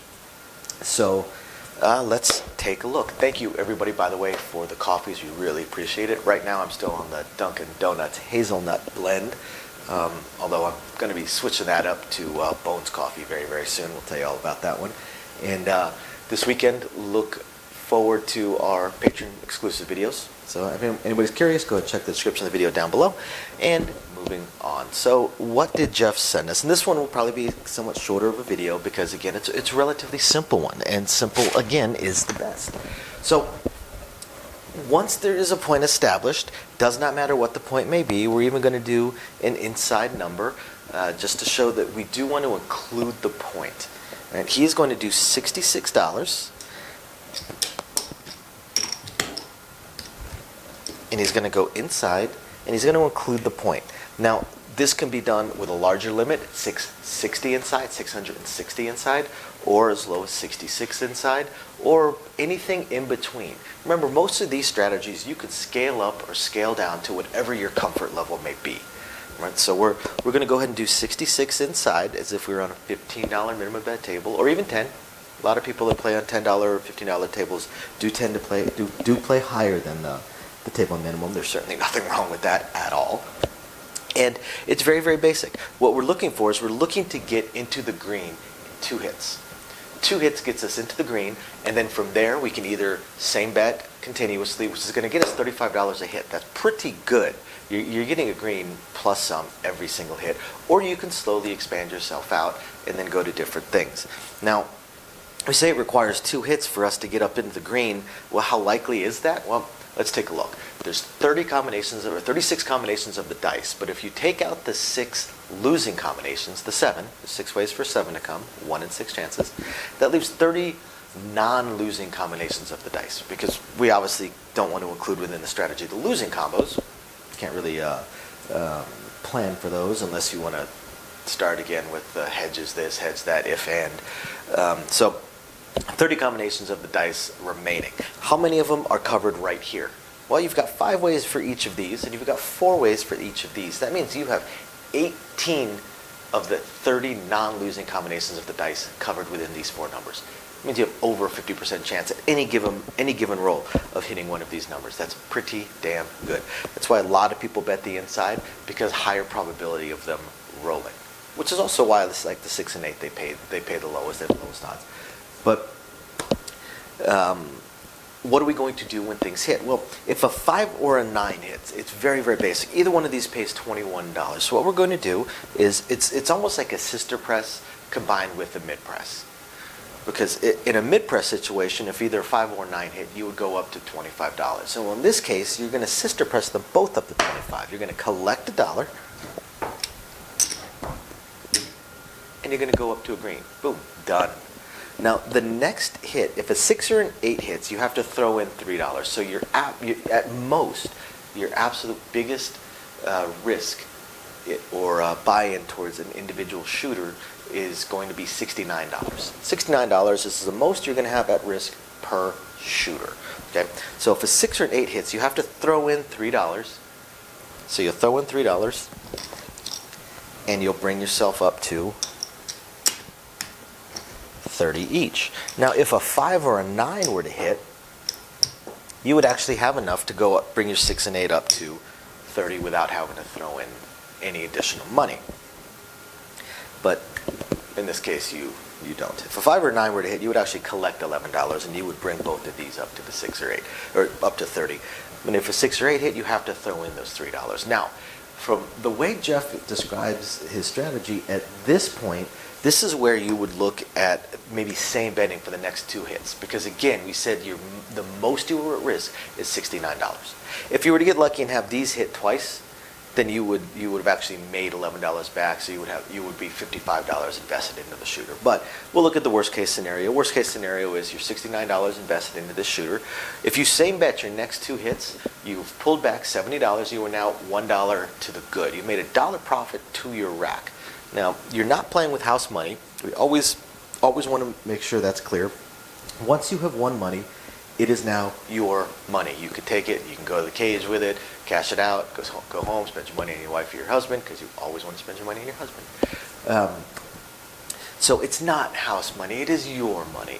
But another way of looking at it is how much of your bankroll, your starting bankroll, is invested in the shooter. Well, if you had to get those two more hits, now you've gained $1 to your starting bankroll. And at this point, do whatever you want. Like we said, you're going to collect $35 every single hit. So if you catch, say, 8 more hits, if you catch maybe a 10-minute roll or so, you're going to make a couple $100 in profit. Catch a 15-minute roll, you're going to make probably $400 in profit. Catch a 20-plus roll, now you're starting to look at $500, $600, $700 in profit, depending on how those rolls go.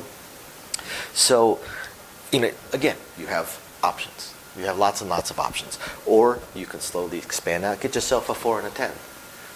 Go to a sister press, go to a mid press. Maybe now you go from 30 to 42 to 60 to either 72 or 90.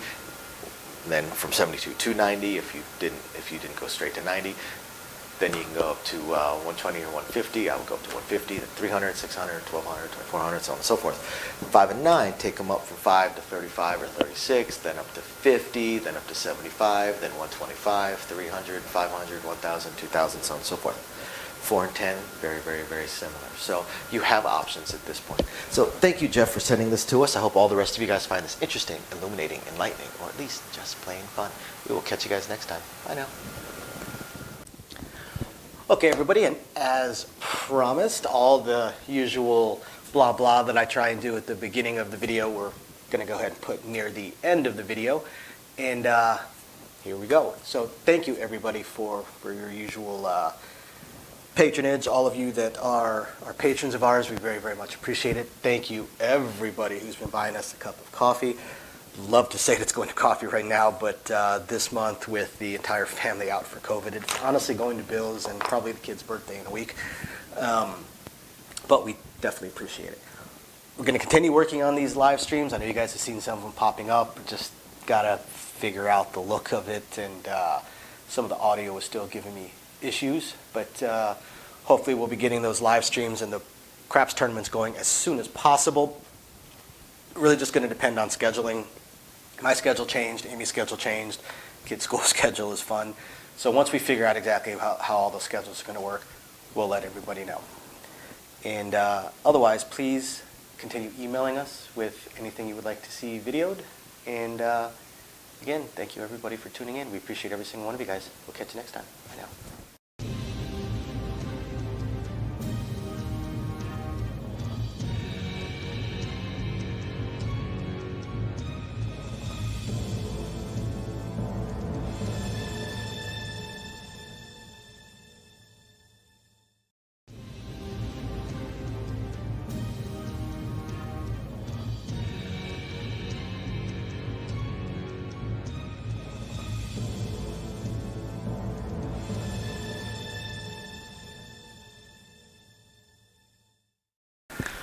Welcome everybody to Sin City Living. My name is Jason and I'll be bringing you today's episode.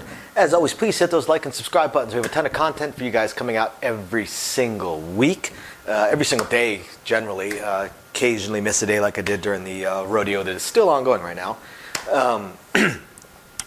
And I hope all of our patrons out there are appreciating the patron-only exclusive videos we're putting out with the dice class, putting one out every couple of weeks. And if you're curious about that, go ahead and check the description down below. Once I get this whole live stream thing figured out, I'm probably going to do a live stream on the patron site as well. One on the regular site, one on the patron site. I do have the new computer for it. Theoretically, I have everything ready. I'm just so busy currently with this rodeo. And one of our fans asked a question a little while back about ways to tip us, to show appreciation to us without having to sign up as one of our patrons. And at the time, we did not have any way of doing it, but I have managed now to get us signed up with a site called Buy Me a Coffee. As I'm sure some of you guys have noticed from some of our videos, Louie and I are both pretty heavy coffee drinkers. So if you're curious about that as well, go ahead and check down below in the description as well. We would definitely appreciate any cups of coffee you're willing to pick up for us. And don't forget to email us with any strategies, questions, suggestions, anything at all. We love shooting those videos for you guys. I actually haven't gotten a new email in about 2 weeks. And also, don't forget, anybody that may be interested in one of the small Sin City Living neons that we have, just email us that as well, sincityliving.lv@gmail.com. Otherwise, going to go ahead and get into today's episode. What's going on, guys? I'm Louie here from Sin City Living, and today I'm going to be going over a viewer submitted strategy. Alright, this one says we're starting out with a $500 bankroll. Okay? And the goal here is to win $300 more. So what I'm going to do is I'm going to break down the strategy, explain a little bit how it works, and I'm going to put it to the test for a little bit. Maybe throw in a couple rolls, see how we do within, if we get the $300. See if we can get that bad boy going. So I got my $500 cut out right here. The way this works is we're going to go 66 inside. So I'm going to just set this money aside right here. I'm going to explain it and break it down. I'm going to cut out the 66 in. Okay, and I just dropped the chip. It's okay. We go 66 inside, okay? Working on the come out is optional. You don't really have to. Besides that, if a number hits, what we do is, let's say the 6 hits. We're going to press it up 1 unit. We're left with $15 change. That change will go to the DC. Okay? If any of these numbers hit, they all get pressed up with the $6 units or $5 units, okay? And then we always throw in 15 in the DC whenever these numbers hit. Okay? If a 4 or a 10 hit, we don't have anything to put in the DC. We leave it as is. We only take our winnings and put that $15 in the DC, okay? Well, let's say another number rolls. Okay? It's going to travel to that 5. Of course, this is going to look like 20. I'm going to set that aside for now, whatever. Yeah, and then he's got a $15 DC again, okay? So, every time we get a winning, every time we hit a number, we take our winnings and we put 15 in the DC. We always press up 1 unit. We rinse and repeat, rinse and repeat, okay? On the come out, if we have a couple bases loaded, it's highly recommended to leave the place bets off. Because if a 7 rolls, we get a nice win in the back. Okay? We get a nice little win in the back.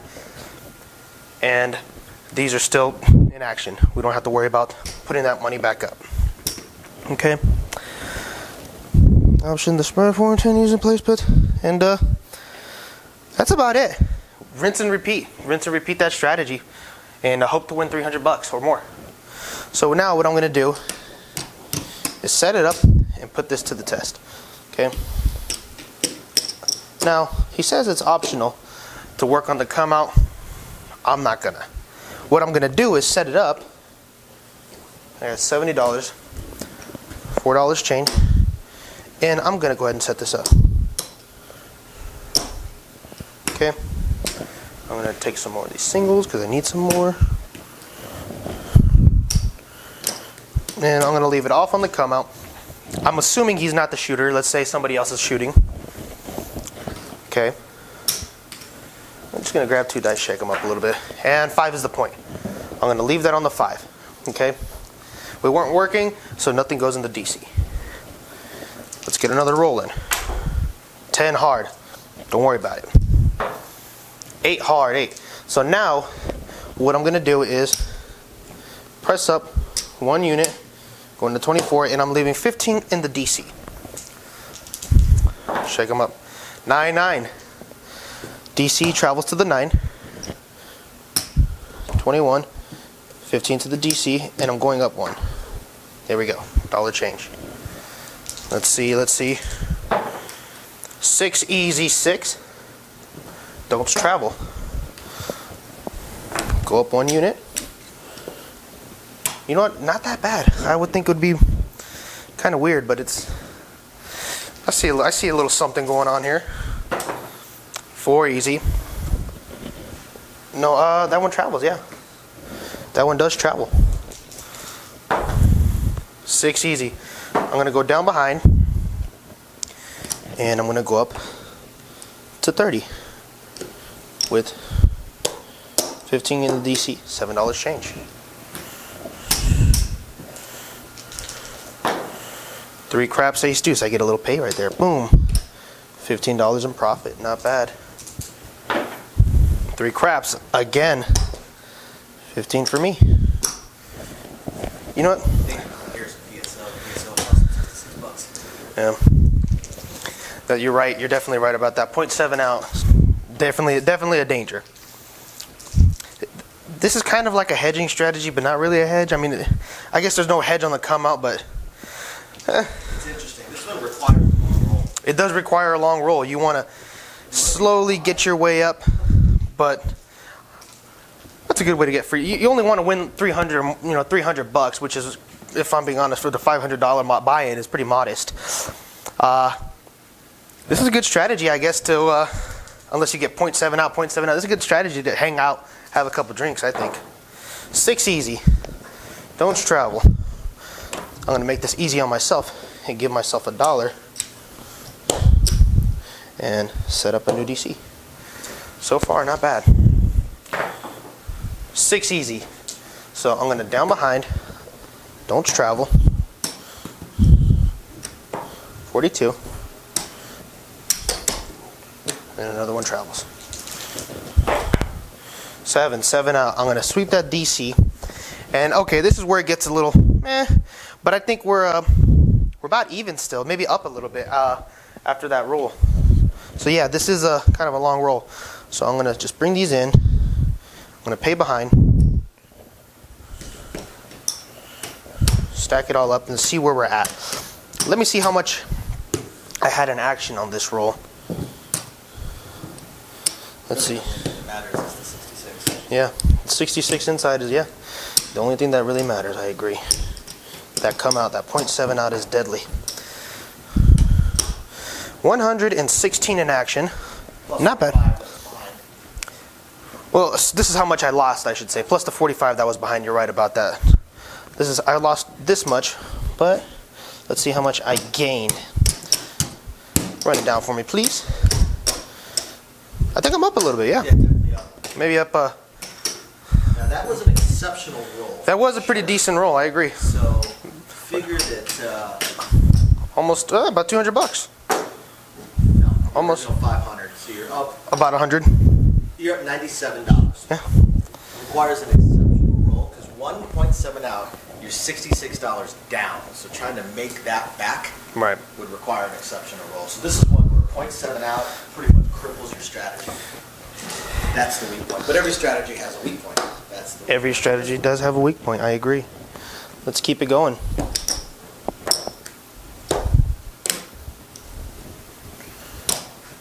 This time I'm going to work on the come out. He said it was optional. I want to work it. I want to see how it goes.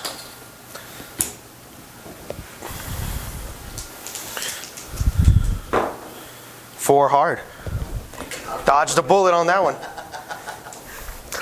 Dodged the bullet on that one for sure. But even then, even if a 7 rolled, yeah, I would have lost that money, but I still would have been even. Still would have been about even. Let's go. 12 craps. All right. 10 easy. This is a toughie. 6 easy. There we go. Now I can get something going.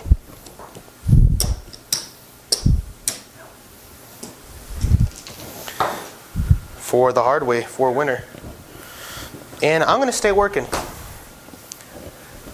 until I get at least 4 DCs. I'm going to stay working. 3 craps, ace deuce. I got nothing on the pass. Doesn't matter. 10 easy. I'm gonna mark that bad boy up and keep it going. 7 out. That is a toughie. Yeah. Yeah. I filmed one the other day that I had 3.7 ounce. That's brutal. Yeah. Somebody had a question. How many 7s we've seen in a row? Like I said, we see it all the time. Yeah. I saw 6 the other day. It was on craps about a couple days ago. I saw 6 in a row on the. Yeah, very good. It was on the come out. Let's try it. Well, you could be in the middle of a point, 7 out, and then Okay, yeah. Still up. No. No, I'm up at no. Oh, you're right. Well, even then, yeah. No, down. Down 5. Yes. Not bad. I'm gonna work again. I like it. What's your time up? 10. Let's keep it going. 6 hard. There we go. Now we can get it. Yes. That is not the right amount. It's all right. Stay. Don't you like it? Yeah. 5.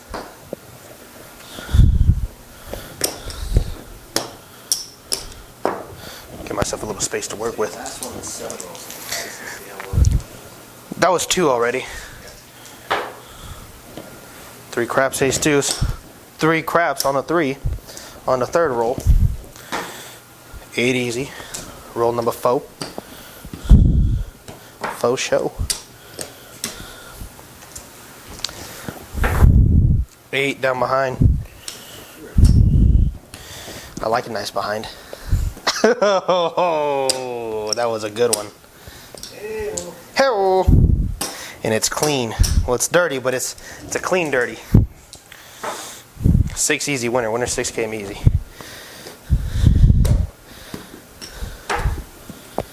And no DC on this one because it's the come out. Here's a question. Ask away. In a situation like this. Ooh, would you go on the don't pass? Yeah, that's a good one. Huh. That's a good question. I mean, if you're working, would you do a $15 don't pass? That's true. You know what? Nah. It's not mentioned in the emails. Yeah. I'm not going to work this roll. It's optional to work. I don't want to. I only got 45 in action back here. I've got about, what I got, like about $100 in action over here, close to it. 95, yeah. So I'm not going to work. The juice isn't worth the squeeze on this one. 7 out. There we go. Oh, yeah. Suspicious. Yeah, I know, right? 7 winner. I said 7 out, didn't I? Well, paid behind. I'm sure I'm up after that one. Oh, absolutely. You were up before that. Yeah. Let's see. Just wanna. So there is my 500.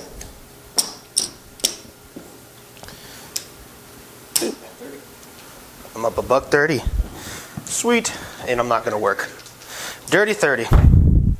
10 hard. Sweet. Yeah, I could have. It's all right. 5.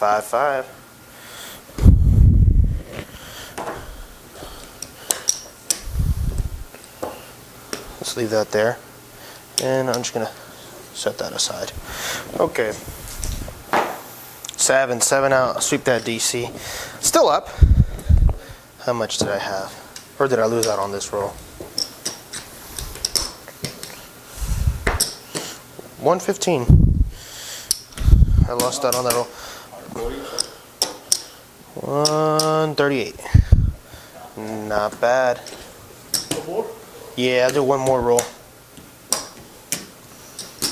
But yeah, this is kind of a grinder method. But like I said, if you want to sit down and have a few drinks, you got time to kill, why not? And no roll, die down outside, no roll. Sir, please hand it into a dealer. Nope. 5-5. I wasn't working either. It's all right. 6 easy.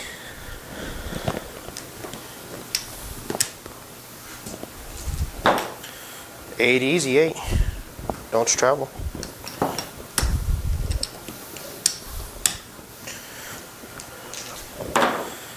Three craps, ace and a deuce. The old 1-2, the shocker. 2 in the 1 in the 9-9. Notice I didn't say it. Would have liked to have though. Yep. 8 easy, 8 easy, 8. That's funny.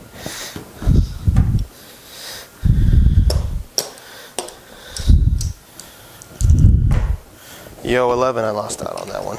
No worries. He says eat the yo's. Eat the yos, yeah. So just leave it. 5-5, winner 5.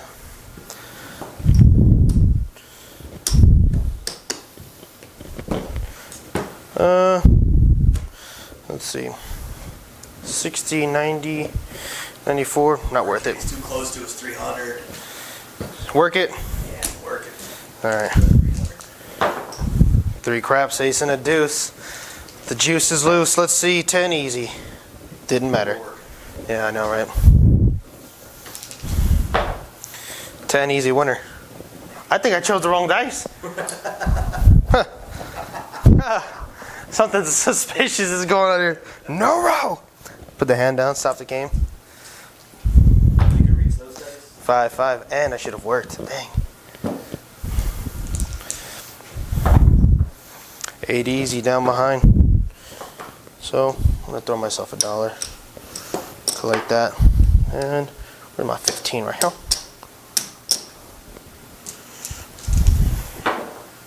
4 easy. 5 winner. I need some singles, some single do.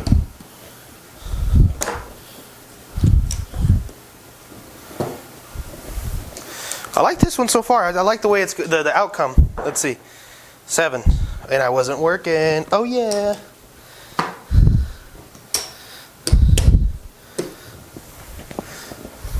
This is an interesting one. And I dropped some shmoney. 7 winner. 6 hard.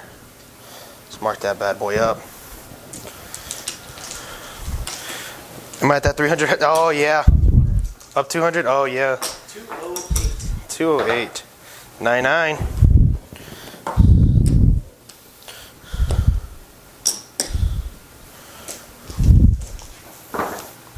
99.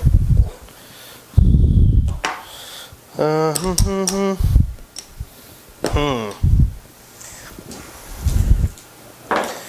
10 easy. 5-5. I'm gonna take some of these, and some of these, and some of these.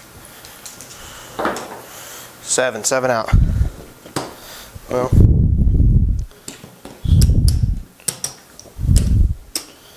let's see where we're sitting at. Starting point.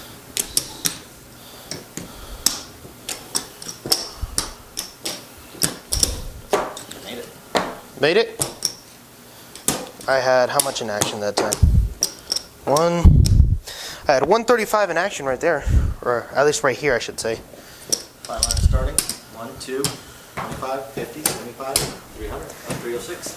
Nice, 306 with some time to spare. Not a bad strategy. Not a bad strategy. One of the better ones I think that's been submitted. I enjoyed it.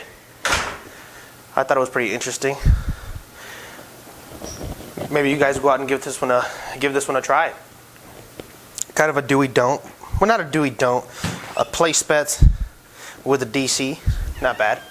As always, don't forget to leave a like, comment, and hit that subscribe button. I'm Louis here from Sin City Living, and I will catch you guys on the next one. Peace. So, as I promised, I wanted to go over very briefly our upcoming attempts at a third test live stream. So what's happened so far? The first test live stream just flat didn't work. The problem that I had was was an equipment problem. I had an equipment problem in that the equipment that I was using to translate the camera into streamable video to the computer required a better USB port than the computer I was using at the time. So that one just flat failed because it would not translate into the computer. The computer would not pick it up, would not read it, so I wasn't able to live stream it. So then, as I was looking through, because I'm a little bit of a tech head, as I was looking through all of my other stuff, because I do have 4 laptops here and 3 computers, I did find one that actually did have the newer style USB port. Unfortunately, it was actually my oldest laptop, but I figured, what the heck, let me give it a shot.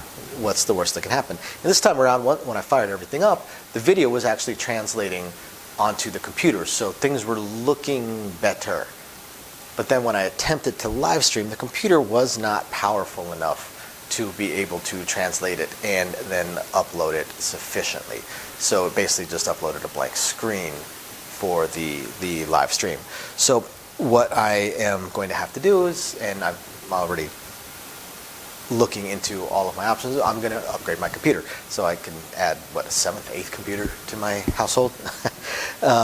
And I'm going to go much, much higher, and I'm going to get a computer that is far more than I need for this, far, far, far more powerful than I need for this. That way, any future upgrades that I may do, the computer will be able to handle it. So unfortunately, this computer is going to cost me about 25% more, about 25% of what I've already laid out in all the equipment for this channel. So it wasn't something I could just instantly buy. I'm probably looking at Black Friday or Cyber Monday. So hopefully I have it within the next couple of weeks, and then I'll do another test live stream and see if I can go from there. So I will definitely do at least one weekly live stream on our Patreon because they're the ones that are really helping us get this computer. And the other equipment that I'm going to get, because I figure if I'm buying the computer, I might as well buy the most high-end capture cards and things along those lines, get everything as good as possible, and then hopefully eventually get a better microphone for you guys. So yeah, that's where we stand on the live stream. As soon as I have the computer and I do the test, which will be in a few weeks, like I said, I've got to order it in a week or 2, then I have to wait for it to ship. Plus we have probably the biggest event of the year coming up, the NFR National Finals Rodeo. So I'm basically working 2 weeks straight, as is my wife. So not going to have a whole lot of time. But once we get all that under control, then we'll figure out. There's been some schedule changes to myself, some schedule changes to my wife, and some upcoming schedule changes to my wife as well. So hopefully we can get all the scheduling figured out so I know when I'll be able to live stream as well. My initial plan of Thursdays at 6 o'clock is already out the window. I'm at work at that point now. So we will get it all figured out, and we will let you guys know, I promise. And otherwise, I hope you guys have found this interesting, enlightening, illuminating, or at least just plain fun. And we will catch you guys next time. Bye now.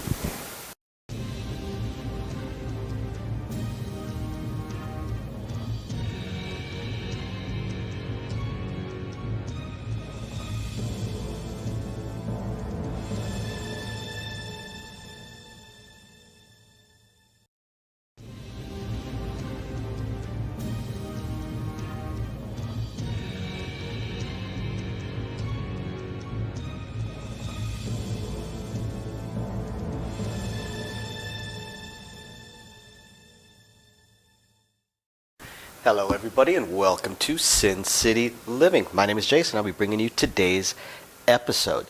As always, we want to thank all of our fans, our sponsors, our patrons. We appreciate all of your guys' support.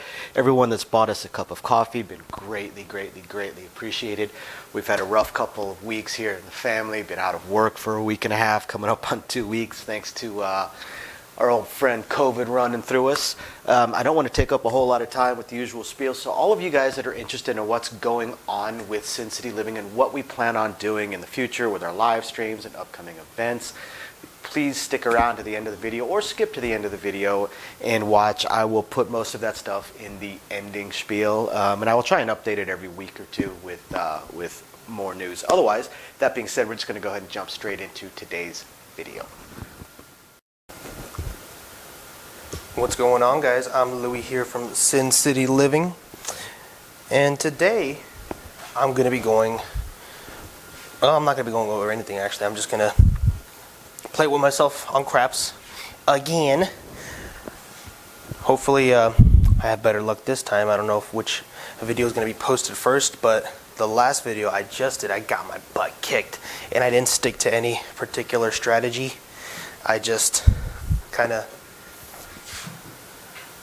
did whatever I felt like doing. But you know what? I'm going to be doing I'm going to stick to a strategy on this one. I'm going to do a power press strategy, and I'm going to take pass line with max odds. I'm not going to do any prop action. Just set up my bets. I'm going to be throwing in money to take my bets all the way up, and I'm going to see how fast I win or how fast I lose. Hopefully I can catch a better roll this time than I did on the last video. I really got my butt kicked. I lost 1,500. Started out with 500. Then I took a marker for 1,000. Did not work out that well. So maybe sticking to a strategy and having some consistency will help me. So I started with 500 last time and ended up just using or pulling out an extra 1,000, so I'm going to start with 1,500. I feel like that's pretty reasonable. So 1,500, and I'm going to get $50 in reds.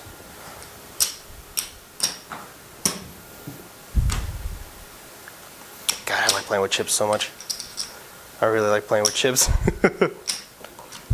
Okay. Last time I did it on a $10 minimum table. I'm going to do the same. I'm going to just do the $10 minimum, and I'm going to do a cross including and power press the crap out of it. Hopefully I can catch something. Okay. I got 5 die. Mix them up. Pick these two. Put the rest away, and let's go. 9-9, mark 9.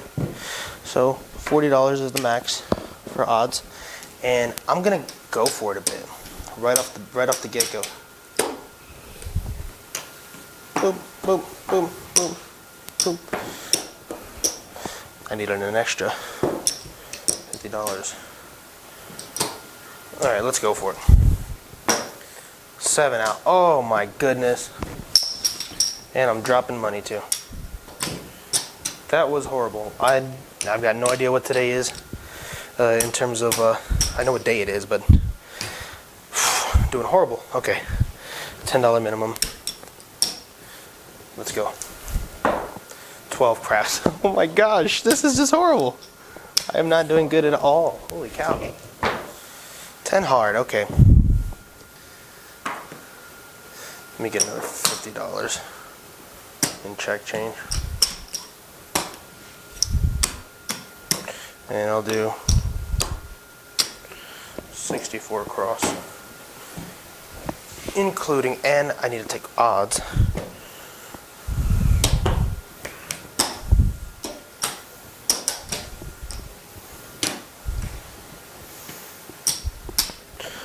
$30. Come on, baby, give me something good. 6 easy. Like I said, I'm going to be power pressing.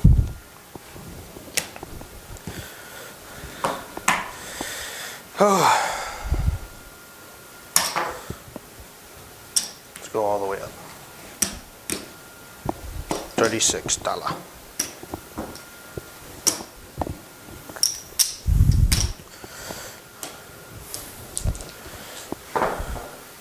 Oh my goodness. Oh no, this is going to be a short video. Oh my gosh. Just stay consistent, Louie. Keep doing your power press.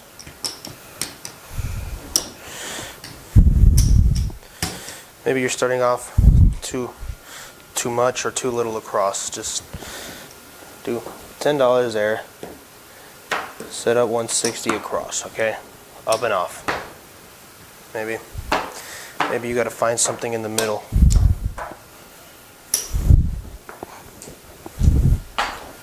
You got to find something in the middle. I'm going to pick new dice too. Let's try these bad boys. 10 hard, okay. $30 odds. Okay. 8 easy. 8 easy. I'm going to throw in a quarter.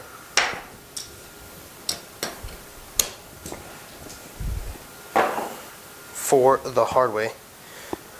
I actually don't have anything to throw in. I'm gonna got quarters, so I'm gonna throw in a quarter. Take me up to 75. Yeah, take me to 80. Why not? I've got the $5. 3 craps, ace deuce. 999. I'm gonna throw in $15.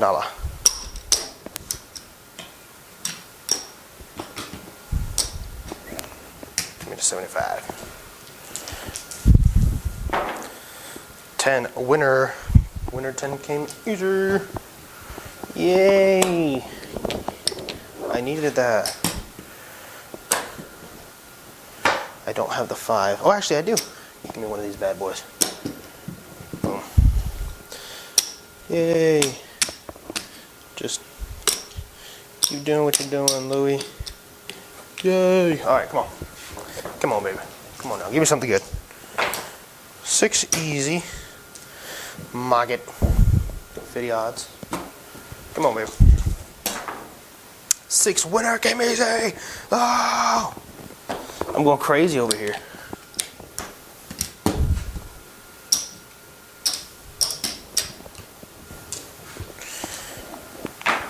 It should only be 10 on the pass. I got overzealous.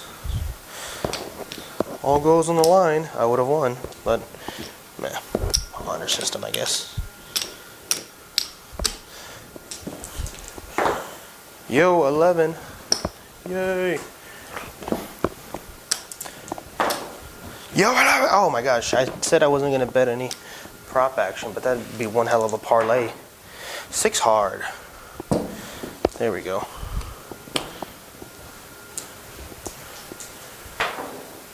5. Get that number off. I'm going to throw in another $15.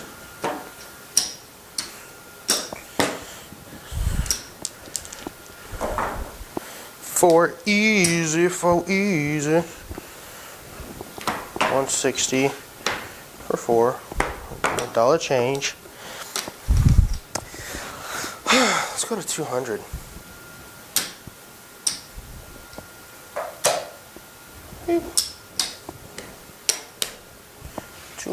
$200.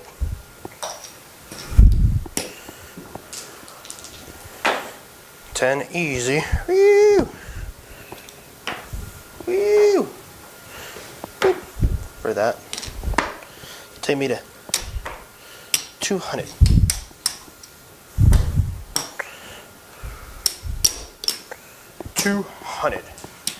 Come on, baby. 7. Oh, dang it. It was getting interesting. How much did I have in action that time around? Pretty decent amount, I'd say.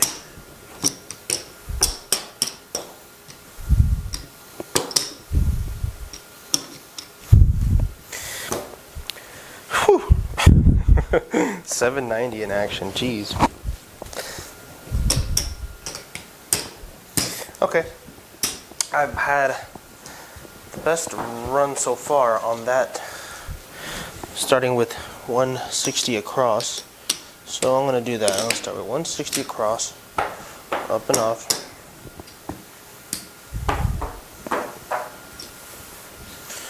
I got to have a pass line bet to shoot.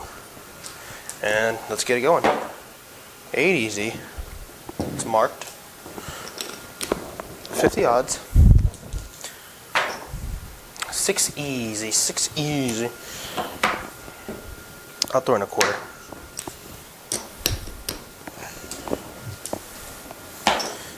4 4 easy. I will throw in $1. Actually, let's throw in $6. Take me all the way. 6 easy. Here we go, baby. 180. Whoop.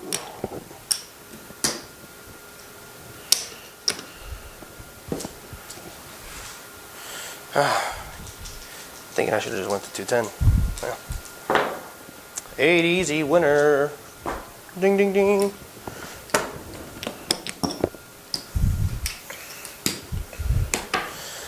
I'm gonna toss in one of these green bad boys. Boom. Boom. Shaka laka, shaka laka. Alright. 6 easy. Leaving it. Leaving it. Come on, baby. 3 craps, ace and a deuce. 5-5. $15. Take me all the way, baby.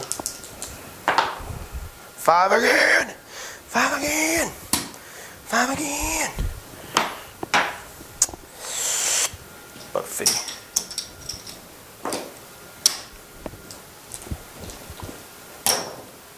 8 easy. Woo! Woo!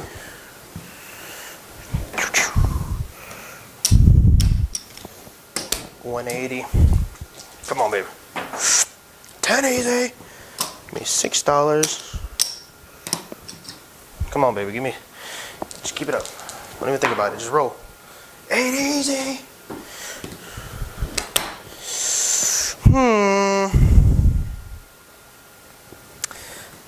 I'd like to go a little higher than 360 or 390. 390 is good. I can take it all the way up. Let's go to.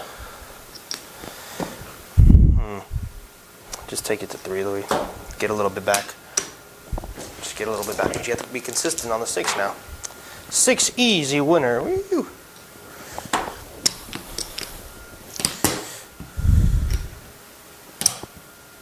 I forgot how much I paid myself. I should have. I don't know if I paid myself $210 last time. I think I did. I did. What am I tripping on? I'm over here slowing myself down. I'm jinxing myself now.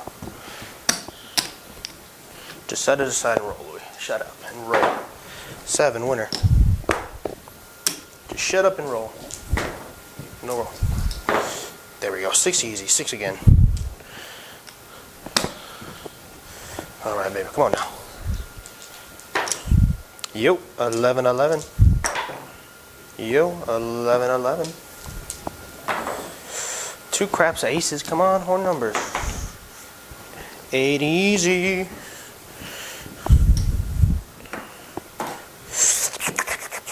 6. Should have gone to 450, but you know what? We're going for it. 12 craps. 4 easy. 4 so easy.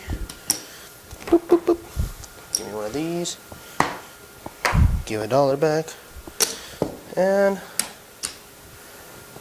take it to 200.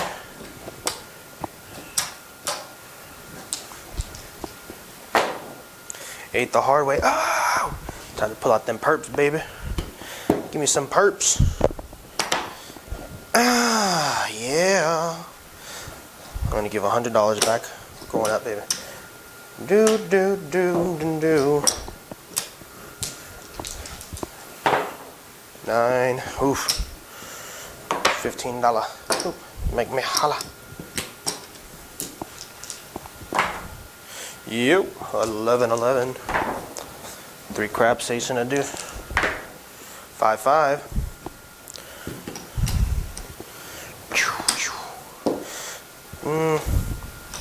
$350. About truth for it. 10 easy.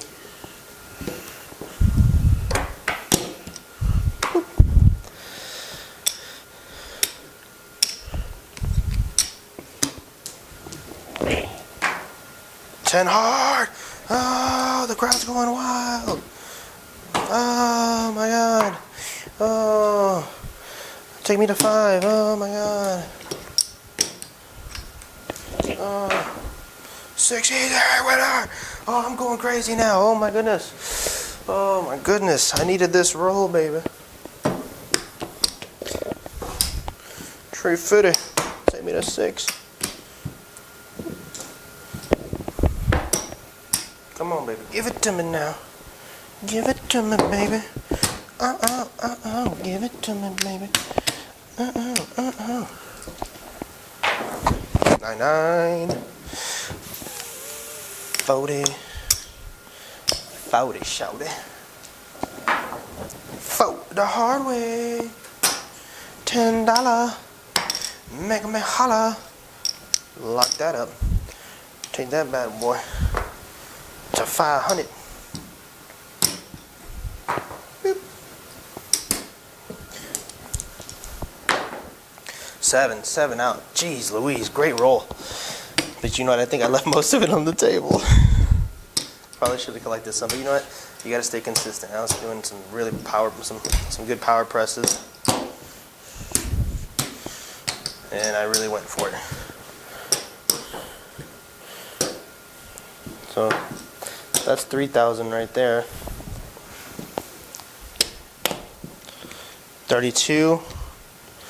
32, 75 in action on that roll. Jeez Louise.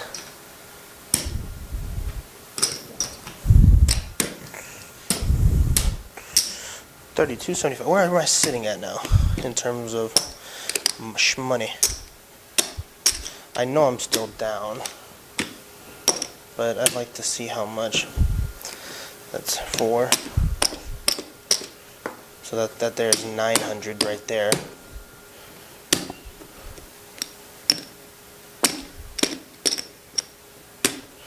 That's $1,000. $1,000. Not down quite as much as I was before. Boom. Huh. 11.25. That's how much I've got left. 11.25. All right, I think I've got time for one more roll, and I'm gonna go for it.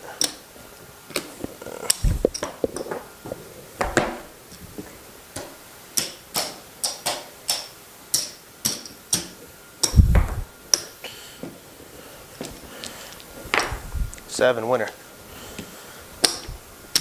Scoot that aside. Now we go for it, baby. Come on now. 8 easy.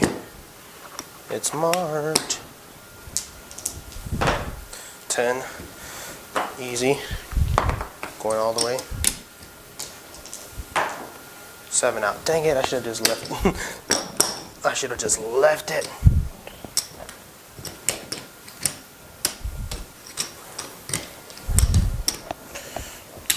Well, guys, hope you guys had fun watching that one. Got a pretty decent roll, but I just left it all out on the table. I was trying to go for it, see if I can get the table max pretty quick, and then start collecting from there. Was doing pretty well, but it didn't work out. I end off the session now. 1, 2,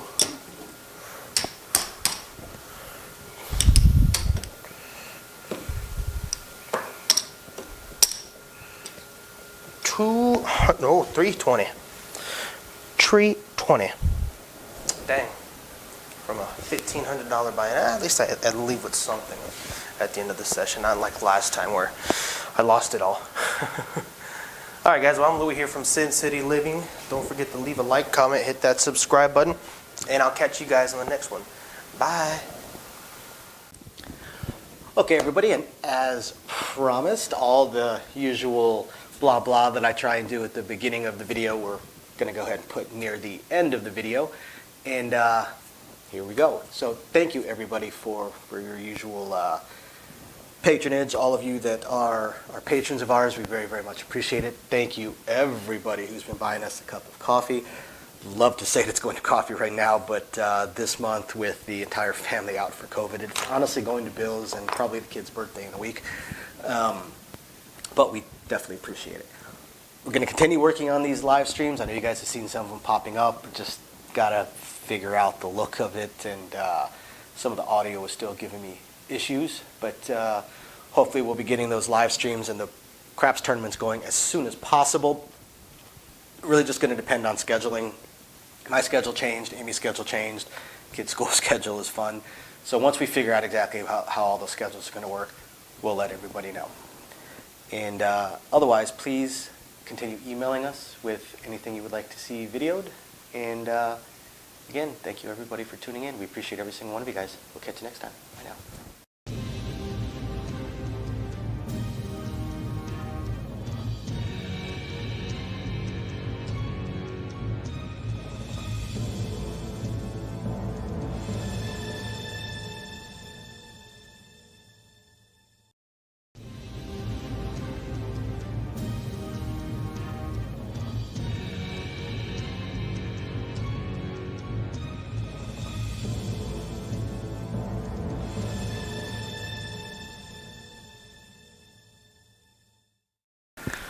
Welcome everybody to Sin City Living. My name is Jason and I'll be bringing you today's episode. As always, please hit those like and subscribe buttons. We have a ton of content for you guys coming out every single week, every single day generally. Occasionally miss a day like I did during the rodeo that is still ongoing right now. And I hope all of our patrons out there are appreciating the patron-only exclusive videos we're putting out with the dice class, putting one out every couple of weeks. And if you're curious about that, go ahead and check the description down below. Once I get this whole live stream thing figured out, I'm probably going to do a live stream on the patron site as well. One on the regular site, one on the patron site. I do have the new computer for it. Theoretically, I have everything ready. I'm just so busy currently with this rodeo.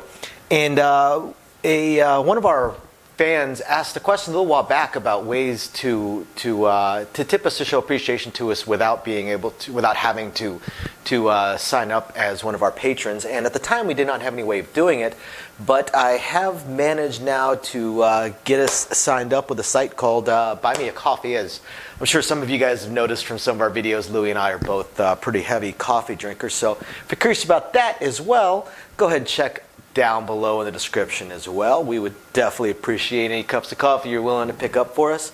And don't forget to email us with any strategies, questions, suggestions, anything at all. We love shooting those videos for you guys. I actually haven't gotten a new email in about 2 weeks. And also, don't forget, anybody that may be interested in one of the small Sin City Living neons that we have, just email us that as well, sincitylivingLV@gmail.com. Otherwise, going to go ahead and get into today's episode. So for today's video, we've got a surprise guest reappearance. Louie is back, and he is going to just deal to me. So yeah, we're just going to go ahead and do some rolls, do some dealing, and your friendly neighborhood Las Vegas dealers are back in town. Thank you, everybody that has bought us a cup of coffee up to this point. And like I said, we're going to mix it up here and there. Today is fairly basic, just the old Folgers with my candy creamer, my Snickers creamer in it. So, but we're definitely going to mix it up, show you guys what we're getting every time. There's a ton of coffee houses out here, so we are going to have fun with it. So, all right, let me get a marker. How much? Oh, I don't know. Talk to me. Tell me. I don't want to start out too high, so just give me 2K. 2K? Yeah, 2K. I need to be able to actually press up. I don't want to start out maxed out. Oh, sticky. All right, 2K, coming right up. Should probably take my hat off. I don't know if it's in the... No, It's okay. no worries. Alrighty. If I don't get sweat. Alright, what you got for the minimum? Doesn't really matter? Yeah, it don't matter. I'm not going to be hitting the minimums. Alright. Horn high 12. $5 horn at 12, shake these up. Let's see. I'm gonna snag these. 6 the hard way. The hardest 6. way. Talk to me. Horn high 12. We good to go? We How are. odds? Eh. It's the best bet in the house. Place the 6. 6 in it. Ooh, 200. Ooh, 250. 6 is here. Whoa, look at that. How about that 6? We going Take up? me to 42. Oh, Hornhat 12 is gone. there we go. Hornhat 12 is back. Is that going to be an every roll thing? No. Hop all the hard ways, 2 each. Give yourself 2. Piggyback it. Thank you. Piggybacking it. Which 2 are you on? I'm going to go on the, here, I'll do it like this. I'll go on the 6 and the 8. Oh. 999, point of 9. We're not 12 down. And Where are we moving this 9 to? Just keeping it there? keeping it there. Dealers across. Player control. Thank you.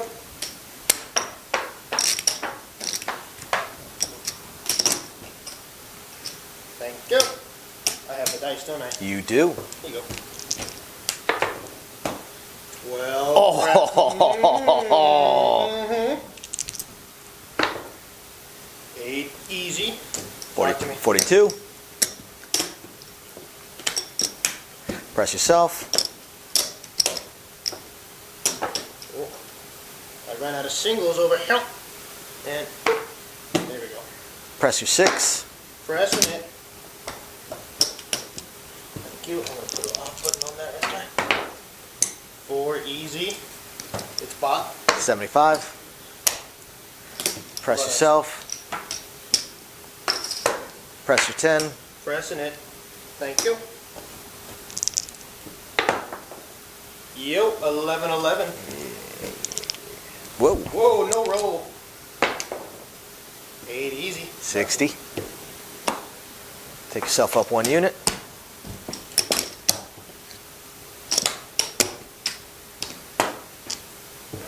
Press your 5 and 9. 5 and 9 go up. 5, 35. 36.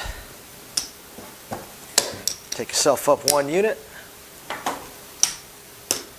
Press your 9. Pressing it. Thank you.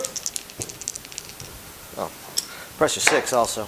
Do that. Missed that one. 5. Very nice. There's a short stack over here. 5 to call. Talk to me. All the way. And 5 and 9 to a quarter for you. Don't change. Thank you. Yep. 11-11. 5-5-5. Look at that. Take me to 1 and a quarter.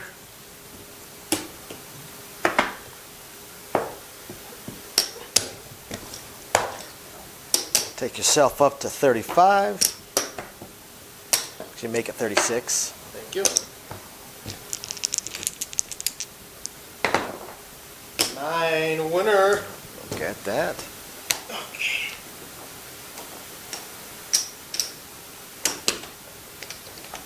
Both of us to 36. Oh shoot. Oh, give me that 2. No, Both I of us to can't. Nope. 36. So I should get 3 change. Both of us to 36. Oh shit, no, because I got a 9 right here. I know. You're Oh, going to you're right. 36. I'm sorry. Sorry about that. Alrighty. 5.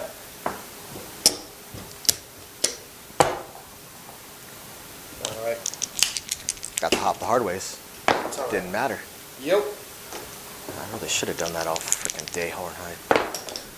6 the hard way. Okay, where am I at? Let's go to 60. Take yourself to 30.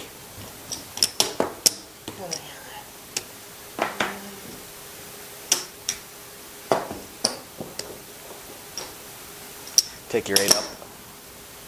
24. 5 winner. Ooh, ooh, ooh. Wow, I'm gonna go to 300. You are gonna go to 50. Thank you. There you stack of these right here. Okay. And I need some more black. Hop all the hard ways, 5 each. You got them all. Be heavy on whichever one you want. I'm gonna go heavy on the 4. Or the 8. Sorry. Horn high 12. Quarter. 5, 5, 5. Yes, sir.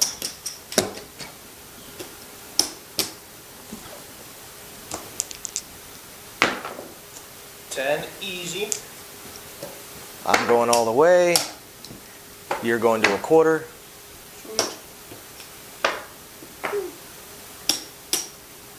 Thank you. This is down, by the way. It is. Well,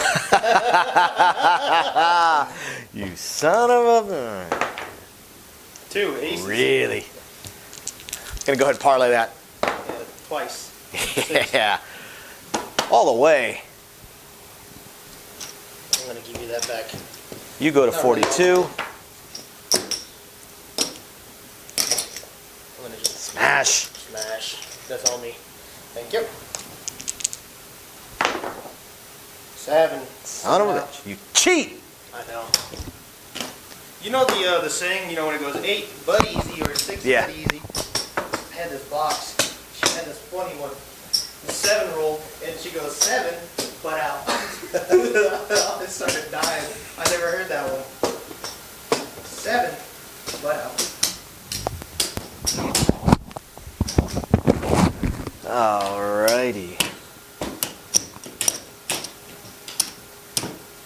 What you got? I'm checking. You should have made you some money too. Oh, I did. Thank you. Just raking in the dough. Let's see how much I got here. I made $785 on that roll. That's not bad. That's not bad at all. I made over 100. Oh, for sure. Got my 130, 48. 48. Yep. Not too bad. 48. But you want to give me $2. You're gonna have to win it. It's very cheap. You went 700 and some odd bucks. Can't even give me $2. Gonna have to win it. 50. Gonna have to win it. 4912. For 5. Hop all the hard ways, 5 each. You as well. Heavy on whatever you want to be heavy on. I'm gonna go heavy on the 6 this time, so I'm just gonna hang it up like that. 10 hard. Ha ha ha ha. There we go. Okay, gonna 35. come down over there and give me all the hard ways for a quarter each. The all day hard ways for a quarter each. Was that 155? Yeah. Down? Yep. All the hard ways, quarter each all day, 55 change. I got 31 and down. And a big thank you. Dealer all the hard ways, 5 each. Player control. Thank you. 5 change. I'll tell you what, it's so uncomfortable to like deal all day. And then you come over. Not uncomfortable to deal all day. What's uncomfortable is you get used to having that hip. Oh, I know. And then you come, you know. For those of you who don't know, there's like no hinge for me to lean on. But Yeah, this hurts the back. Eventually, we will get a regular table. it's all right. 23 change. Take me to 42. Actually, you know what? Take it all the way up.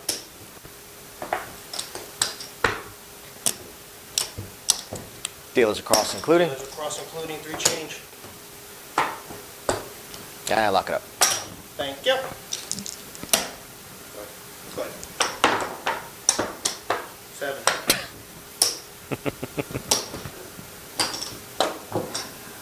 Thanks for the bet. Hoppers, hard ways. Hoppers, hard ways. It's a bet. Horn high 12.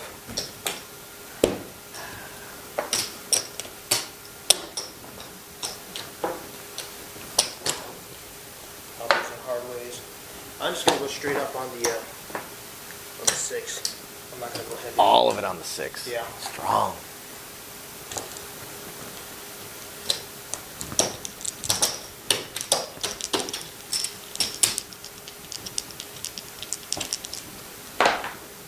5, 5, 5. Close. Just actually getting too high here. Talk to me. 160 across, 32 across for the dealers. Player control, 8 change.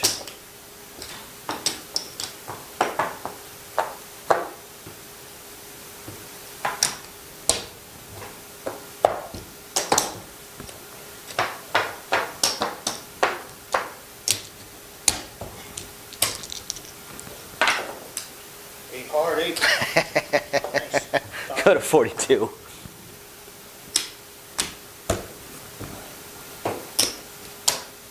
How about us? Pressing? Yeah, press it.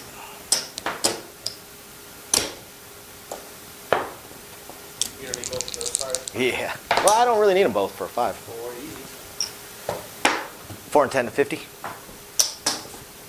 You're 4 and 10. Press. Thank you. And I missed. Oh, Butt out.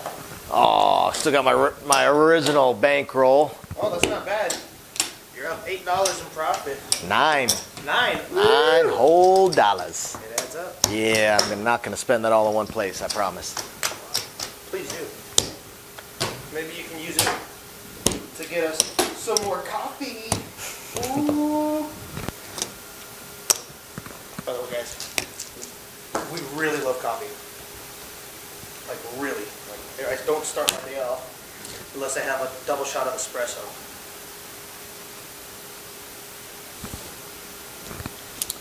Oh, God, I live off coffee, nicotine, and spite. Spike? Yeah.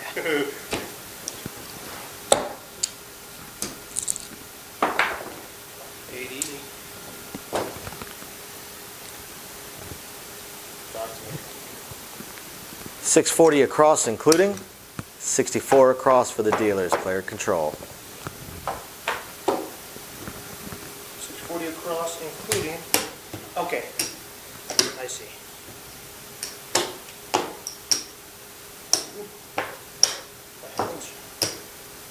There we go. Oh, it's so cold outside. Every time I go outside to smoke, when I come back inside after my break, my hands don't want to do anything. Oh, I've been playing it like 10 times odds. So. Do it. I like it. Hey! Oh, yes. That's sweet. Oh, I meant to do 1,000. Son of a. What was that? 480 and 480. That's 800. 960. Yep. I think about that one. I haven't seen that one. Yeah, I meant to do 1,000. Cut it out bad. That's all right. Still a win. How about here? Take mine to 210. Do whatever you want with yours. Alright.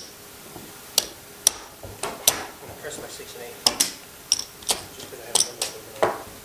Good practice. Horn bet? Horn bet and Hardway's hop. Do what you want with the other 5. I'm going to go on the 8. Here. Actually, go on the horn high 12 with you. Two-way horn high 12. 680. Worth a shot. Always.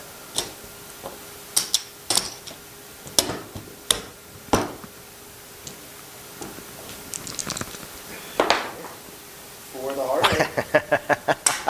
Take me to 2. 10 as well, or just? Just the 4. Okay. Do what you want. I'm going to throw myself $1. Take 5 change and give me 4. Take my mic off for a second. Smoke blowing out the mic. Blowing it. Say something super dirty, but ooh, 8 hard. 3. Do what you want, dirty.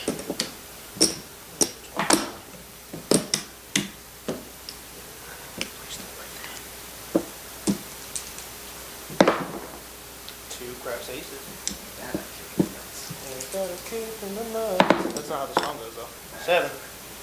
My song ain't here, but I won't.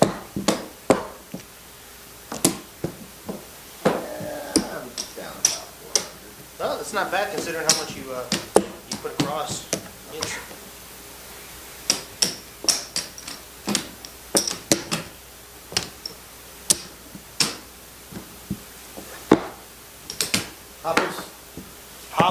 high. Horn high. We're on the horn high with you. So I'm gonna do this. Boom.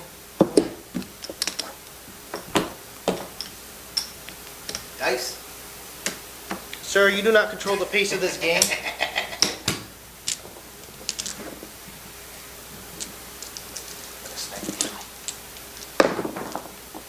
Nine. Dead. One change. 640 across for 4 dealers.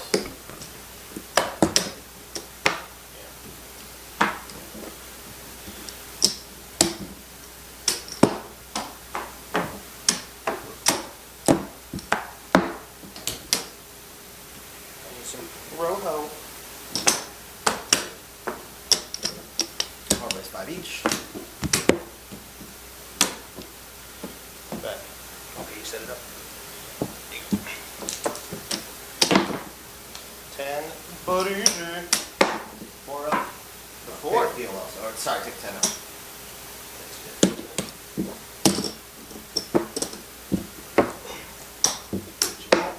Ooh, you gave us the dollar. I'll get part 10 back. Back. You got the dice. Dice. $2. 555. No field. 150. Playing a little conservative right now.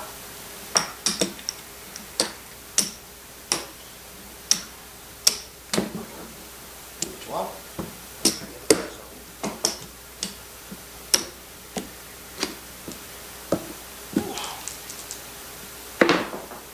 Seven. Son of a- out. Ooh. Now that hurt the old bankroll. That did. I am down to $300 left. Gee. But where are we at on time? You tell me. Yeah, actually we can go and call it. All right, let me count up my money then. See how much I won. I've got $320 left. I'd say that's not bad, but that's pretty bad. That's pretty bad.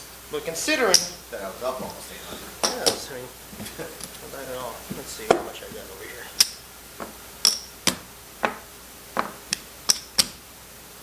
Okay.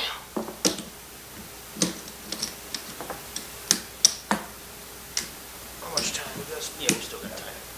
Okay. I got 2. Oh wait. 208, not too shabby.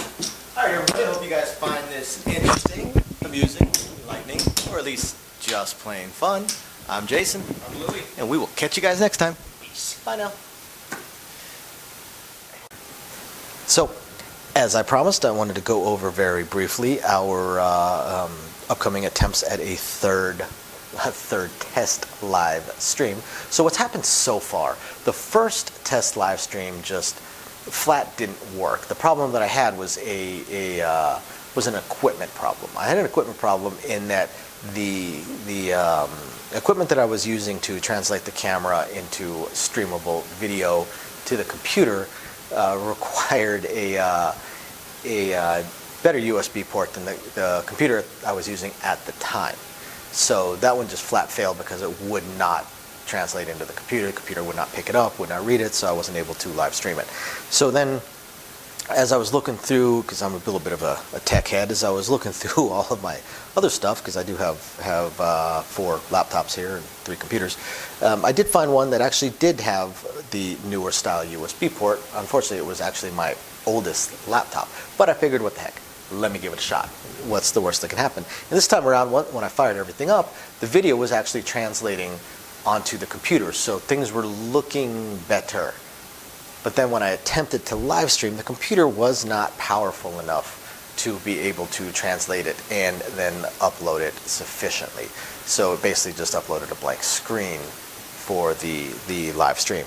So what I am going to have to do is, and I'm already looking into all of my options, I'm going to upgrade my computer so I can add, what, a 7th, 8th computer to my household.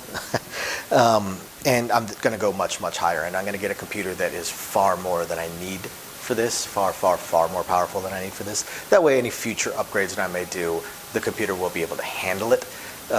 So unfortunately, this computer is going to cost me about 25% more, about 25% of what I've already laid out in all the equipment for this channel. So it wasn't something I could just instantly buy. I'm probably looking at Black Friday or Cyber Monday. So hopefully I have it within the next couple of weeks, and then I'll do another test live stream and see if I can go from there. So I will definitely do at least one weekly live stream on our Patreon because they're the ones that are really helping us get this computer and the other equipment that I'm going to get, because I figure if I'm buying the computer, I might as well buy the most high-end capture cards and things along those lines, get everything as good as possible, and then hopefully eventually get a better microphone for you guys. So yeah, that's where we stand on the live stream. As soon as I have the computer and I do the test, which will be in a few weeks, like I said, I've got to order it in a week or two, then I have to wait for it to ship. Plus we have probably the biggest event of the year coming up, the NFR National Finals Rodeo. So I'm basically working 2 weeks straight, as is my wife. So not going to have a whole lot of time. But once we get all that under control, then we'll figure out. There's been some schedule changes to myself, some schedule changes to my wife, and some upcoming schedule changes to my wife as well. So hopefully we can get all the scheduling figured out so I know when I'll be able to live stream as well. My initial plan of Thursdays at 6 o'clock is already out the window. I'm at work at that point now. So we will get it all figured out, and we will let you guys know, I promise. And otherwise, I hope you guys have found this interesting, enlightening, illuminating, or at least just plain fun. And we will catch you guys next time. Bye now.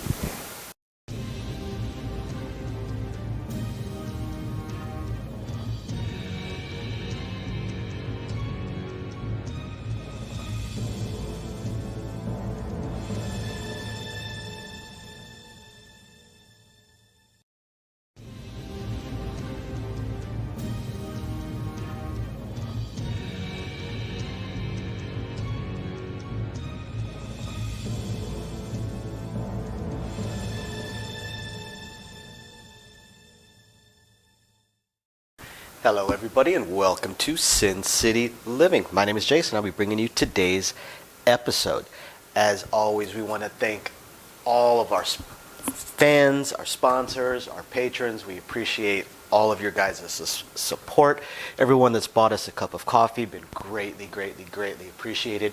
We've had a rough couple of weeks here in the family, been out of work for a week and a half, coming up on 2 weeks, thanks to our old friend COVID running through us. I don't want to take up a whole lot of time with the usual spiel, so all of you guys that are interested in what's going on with Sin City Living and what we plan on doing in the future with our live streams and upcoming events, please stick around to the end of the video or skip to the end of the video and watch. I will put most of that stuff in the ending spiel, and I will try and update it every week or two with more news. Otherwise, that being said, we're just going to go ahead and jump straight into today's video.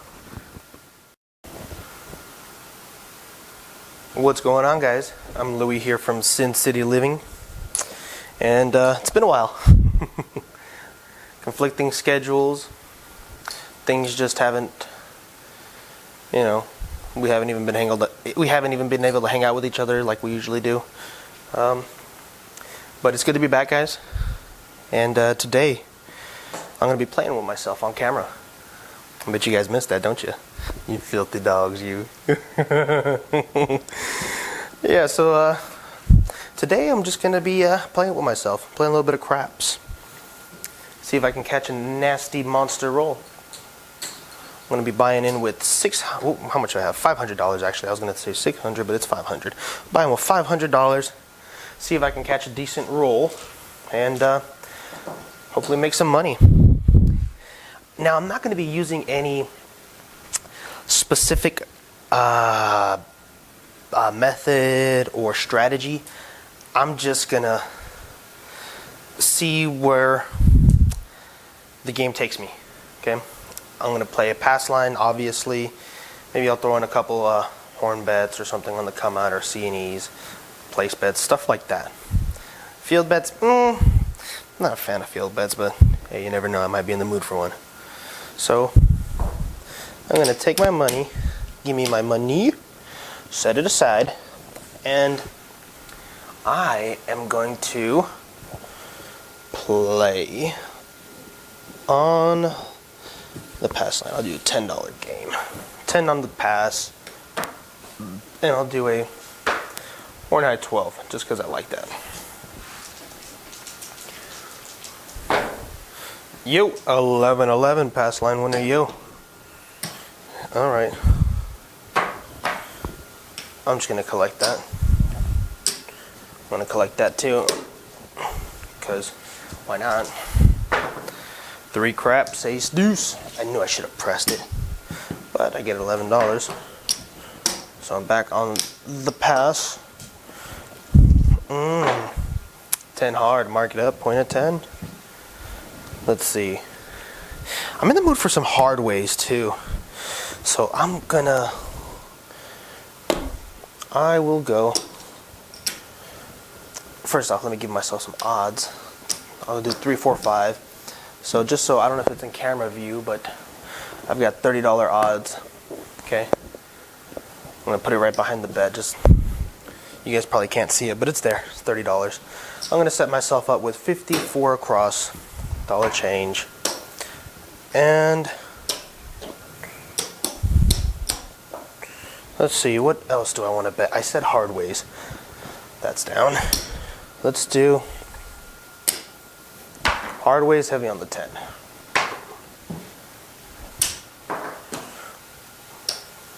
Boop, boop, boop. I don't know if you guys can see the hard way. Oh, you guys can. Sweet. Give me a stack because I'm running low over here. And let's get it popping. 999. I'm gonna throw in $1. Go up to 25. 12 craps. 8 easy. You know what? What I want to do there. I think I'm just gonna press it. I'm not gonna throw in any money. I'm just gonna do a full press. 9-9. On this one, I will throw in $1. Go to 36. 7. Son of a gun. It hit the money. It landed funny. It's all right. By the way, that 8 came easy earlier. I should have took that down. It's all right. Hope you guys have been doing good. I don't know when the last time I was here. I don't remember when the last time I was here, but might have been before New Year, might have been before Christmas. But either way, I hope you guys are doing good. Hope you guys had a good New Year, Chinese New Year, Christmas, all those other holidays. Valentine's Day was yesterday. So just hope you guys had fun and stay safe out there. We appreciate you guys watching our videos, especially when we all kind of got sick and went through a little rough patch. But yeah, we appreciate you guys looking out for us, watching our videos and all that good stuff. It helps. Now, I am gonna bet Hornite 12 again just because I like it. I like it a lot. 7 winner. So that's down. I'm gonna give myself $5. Keep myself up on that. 10 hard. 10 horde. That's down. Same thing. I'm gonna go 54 cross just so you guys can see it. Boom. Toss in $1.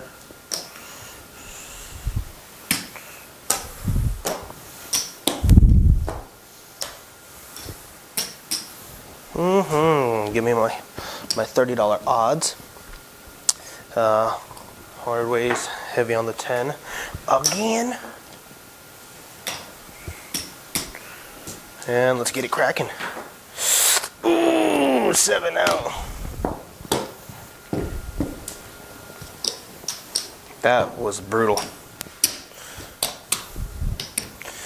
Okay, you know what? I'm gonna try a little different strategy now. First off, I'm gonna give myself $100. Just gonna give out of my working stack. We normally don't do that, but you know, I give myself 5 singles too. Okay, $100. Here we go. see if I can make something happen now. Let's do horn high aces this time. 10 hard. Jeez Louise. Just nothing but 10s, huh?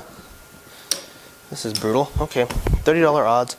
And I'm going to do a come bet this time with hard ways. Only $1 each this time. I'm not going heavy on anything. For the hard way. Oh, yeah. And I'm going to parlay that hard 4. And I'm going to give myself $30 odds. And another come bet.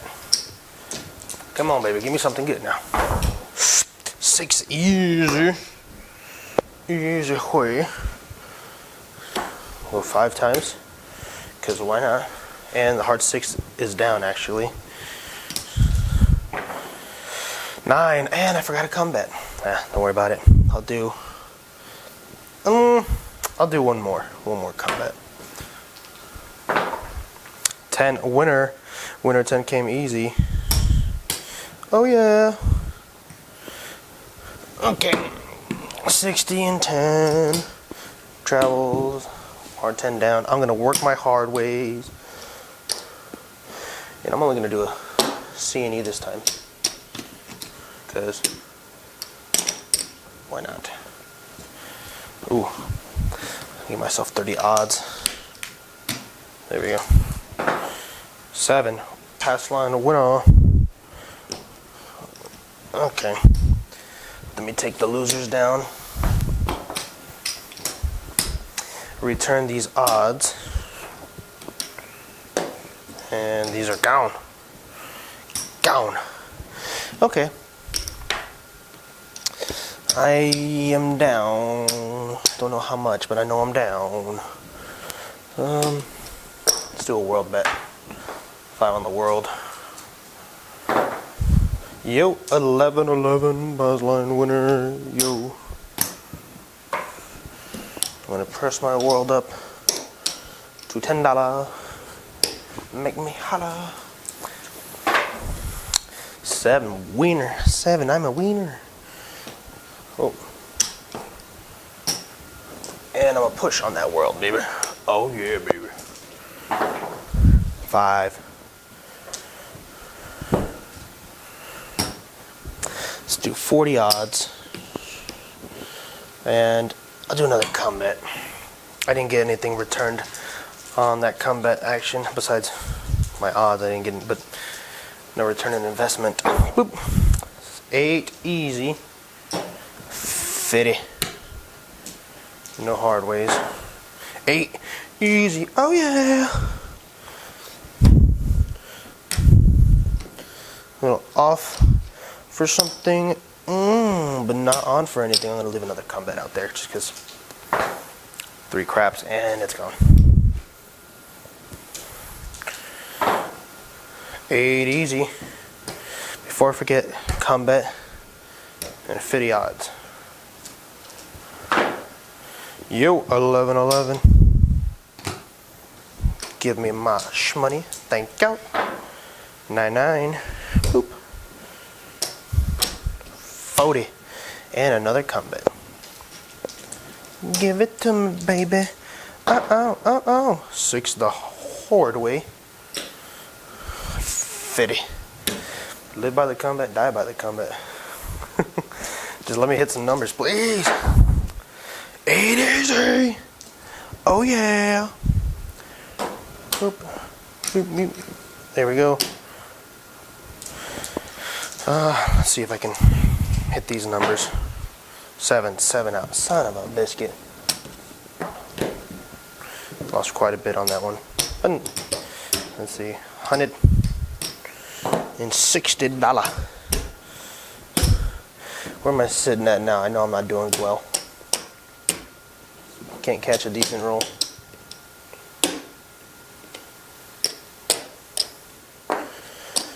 Ooh wee. $384 is all I got right now. But from a $500 buy-in, I suppose that's not too bad. And I'm gonna get new dice because I can't catch anything with those bad boys. See any for a deuce. 4 easy. Mark it up, point of foe. Hard way is heavy on the foe.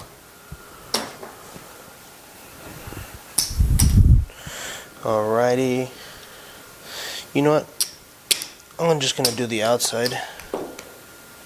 You know what? I'll do outside and I'll do heavy 6 and 8. How about that? Boop. Alright. Ooh, odds. Let me hit something, baby. Come on now. 3 craps, Egadooga. Foe. The hard way winner foe. Came hard. Woo! Make that baby look like 16, baby. Make it look like 16, baby. Give me a roll. 5, 5. Mark it up. Point of 5. 5 winner. Whoa! And the crowd goes wild. Whoa. Oh, everybody's clapping. Oh my God. We're having a good time. I'm having a good time. Alright, come on. C and E for 2. 4 easy. Mark it 4.04.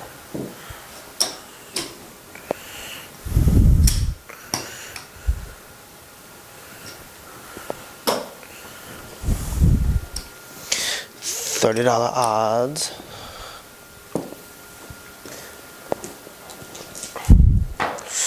5, 5. You know what? I'm getting $14 on that, but I'm just gonna toss in a quarter. Give me the 35.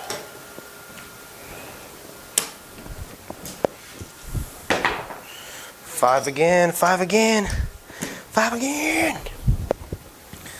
50 for 1. Take me to 50.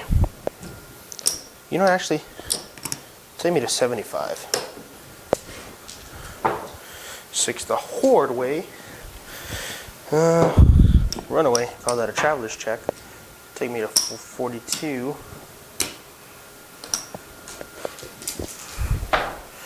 7 out. Son of a gun. Just when it was getting interesting too. It was getting interesting. How much inaction did I have on that roll? More.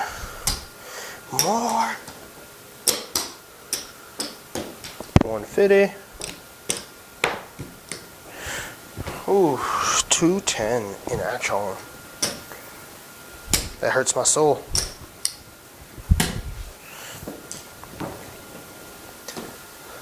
C&E, $5 world. I'll do $1 red to go with it. 99, mark 9. Point of 9. 40 odds. And then I'll go, actually, let's go for it on this one. Just a little bit. I'll go across, including. Come on, baby, give me something. 8 easy, 8 easy. Gotta go for it. I'll toss in a quarter. Take me all the way to 90. 8 easy! Oh. Take me to 150.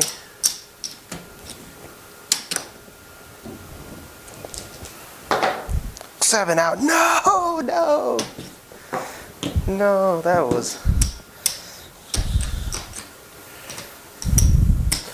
was brutal. Jeez, how much do I have left? Okay. I have enough for an across and some odds. Okay, let's do this. I'll do hard ways 5 each. 5 red. 7, a winner. 7. Push up there. 6 easy, mark it.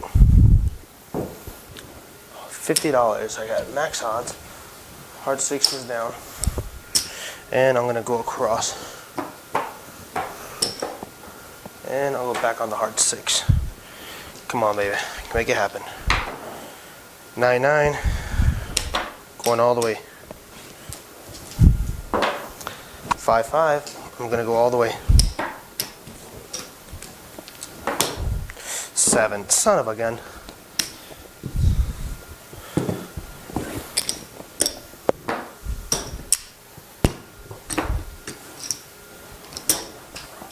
I lost it all.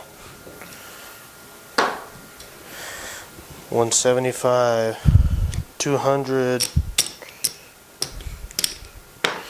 $280 in action, just gone. I got 3 minutes left before this video ends. I'm gonna just, let's see, I'll do a table marker for $1,000. Oop.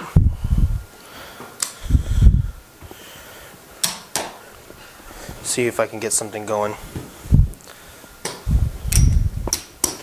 All right, $1,000, and I'm gonna do 100 on the pass. I'm gonna set myself up across.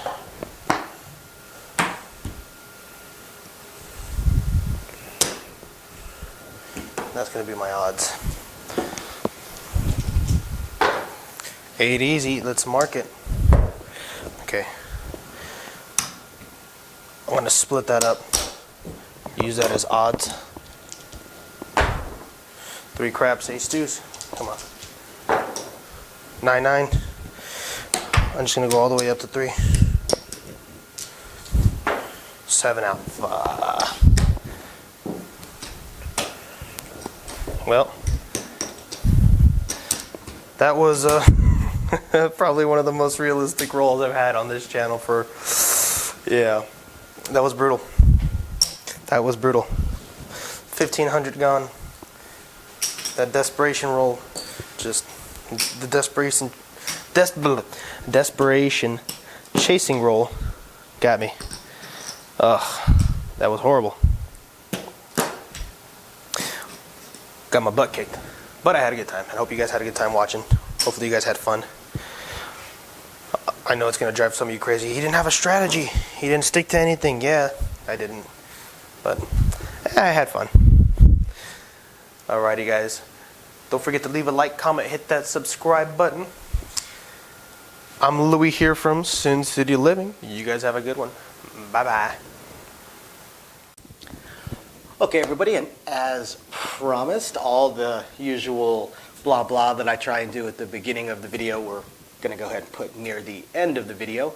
And here we go. So thank you, everybody, for your usual patronage. All of you that are patrons of ours, we very, very much appreciate it. Thank you, everybody who's been buying us a cup of coffee.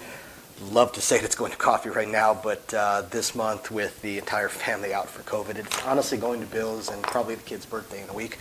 But we definitely appreciate it.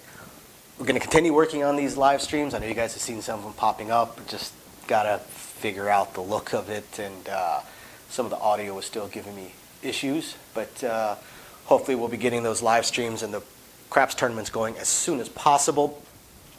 Really just going to depend on scheduling. My schedule changed, Amy's schedule changed, kids' school schedule is fun. So once we figure out exactly how all those schedules are going to work, we'll let everybody know. And otherwise, please continue emailing us with anything you would like to see videoed. And again, thank you everybody for tuning in. We appreciate every single one of you guys. We'll catch you next time. Bye now.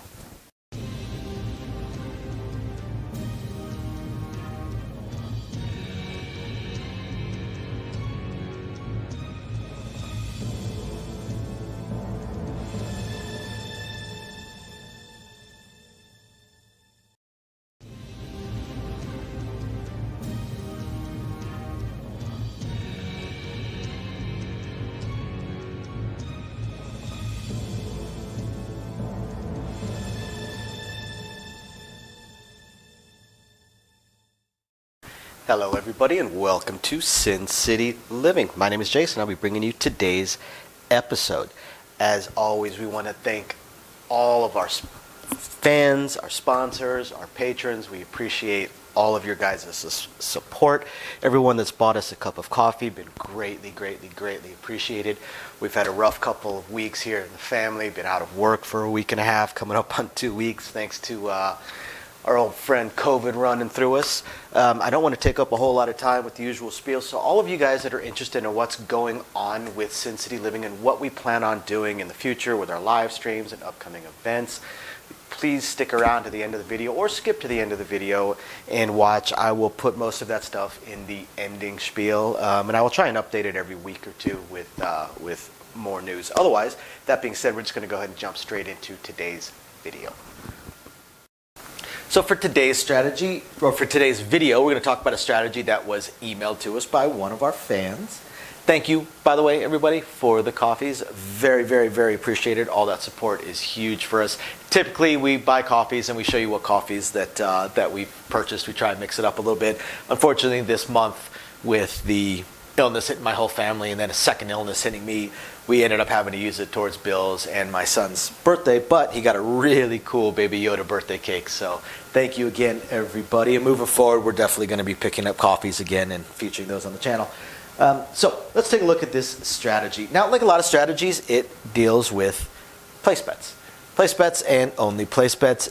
It'll include the point should the point land on one of the numbers that you are betting. Now, this one is kind of similar to, excuse me, a little tired. This one is kind of similar to I guess in the same vein almost of the 6 and 8 elevate, only instead of going to all the numbers, you're just going to the inside numbers, and it's a little bit cheaper. A little bit cheaper of a buy-in. So this would work on a $10 or $15 table. 36 action. The 6 and 8. Place the 6 and 8 for $18 each. Yes, you're missing out on 4 other numbers that could be hit. However, you've got 10 combinations of the dice right here. Just within these 2 numbers, 10 combinations of the dice. Now, of the 36 combinations of the dice, 6 of them will cause a loss. So of the 30 non-losing combinations of the dice, you've got a third of them. You've got 1 in 3 chance of a non-losing roll landing on something that pays you. Now, should it hit, 18 pays you 21. Well, the player throws in an additional $9. Throws in an additional $9. That gives them $30 to work with. They now have the inside. You've got 66 inside on a $45 buy-in, and now you can do whatever you wish to do, or $45 at risk at least, $45 in on this shooter. Now you get to do whatever you want to do. Do you want to sister press? Sister press. Do you want to power press? Power press. The player in the email talks about how then they will switch over to a mid-press strategy. So you have a $45 buy-in. You're $45 invested in the shooter. You have 66 inside, which now gives you 18 of the 30 non-losing combinations of the dice, right? Because you've got 10 of them here and then 4 each right here. You've got 18 of the potential non-losing combinations of the dice. So you've got a pretty solid chance of one of your numbers hitting and then pressing up. Now, how would I press these up? As you guys know, I'm a power presser, but the mid press is a very, very, very, very viable strategy to do. Generally, what I recommend to players is you look at stage up your presses. I was going to put it a little more complicated, but basically just stage up your presses. Start with a lower strategy. Once you've made an amount that you're pretty comfortable, that you're pretty happy with, stage up your press. Go to a different, stronger pressing strategy. So oftentimes, especially when I have a smaller, when I have a larger buy-in is when I tend to mid-press. Oftentimes I'll start with a mid-press, and then at a certain point I shift to a power press because I've made enough. Now I just want to go for it. I've made money, I've banked money, I've got plenty sitting in my rack. Let's go for it. And then I'll ramp it up. From something like this, you can even have a 2-stage. You could actually do a press 1 unit strategy, go up to 24, then 30. And then once you hit the greens, same thing here, go from 15 to 20 to 25. Once you hit the greens, then go to a mid-press strategy. And then for the mid-press strategy, maybe once you hit the blacks, go to a power press strategy. I do like the idea of ramping them up. So pressing one, I'm not going to show the pressing one unit because it's pretty obvious, but you could press up one unit, press these up one unit to hit the greens. As we know from our previous videos, the press one unit strategy is an extremely underrated strategy and far stronger than people think it is. It's also extremely easy to do from a dealer standpoint and from a speed and flow of the game standpoint until you hit the greens. Once you hit the greens, it starts getting a little bit slower just because of how we have to cut out the payouts and because of how rare it is. Once you hit the $50 or $60 mark, 50 on the 5 or 9 and 60 on the 6 and 8, at that point, if you're still pressing one unit, you're probably making the dealers roll their eyes a little bit. Because you've also, at that point, banked quite a bit of money, so why aren't you going for it? Dealers really, really love to see people make money. We really do. Sure, some casinos may do what we call sweat the money a little bit, but honestly, the dealers don't. If the dealers are sweating the money, the only thing they're really sweating is getting yelled at because they gave away a whole bunch of money, even though they have no control over the dice.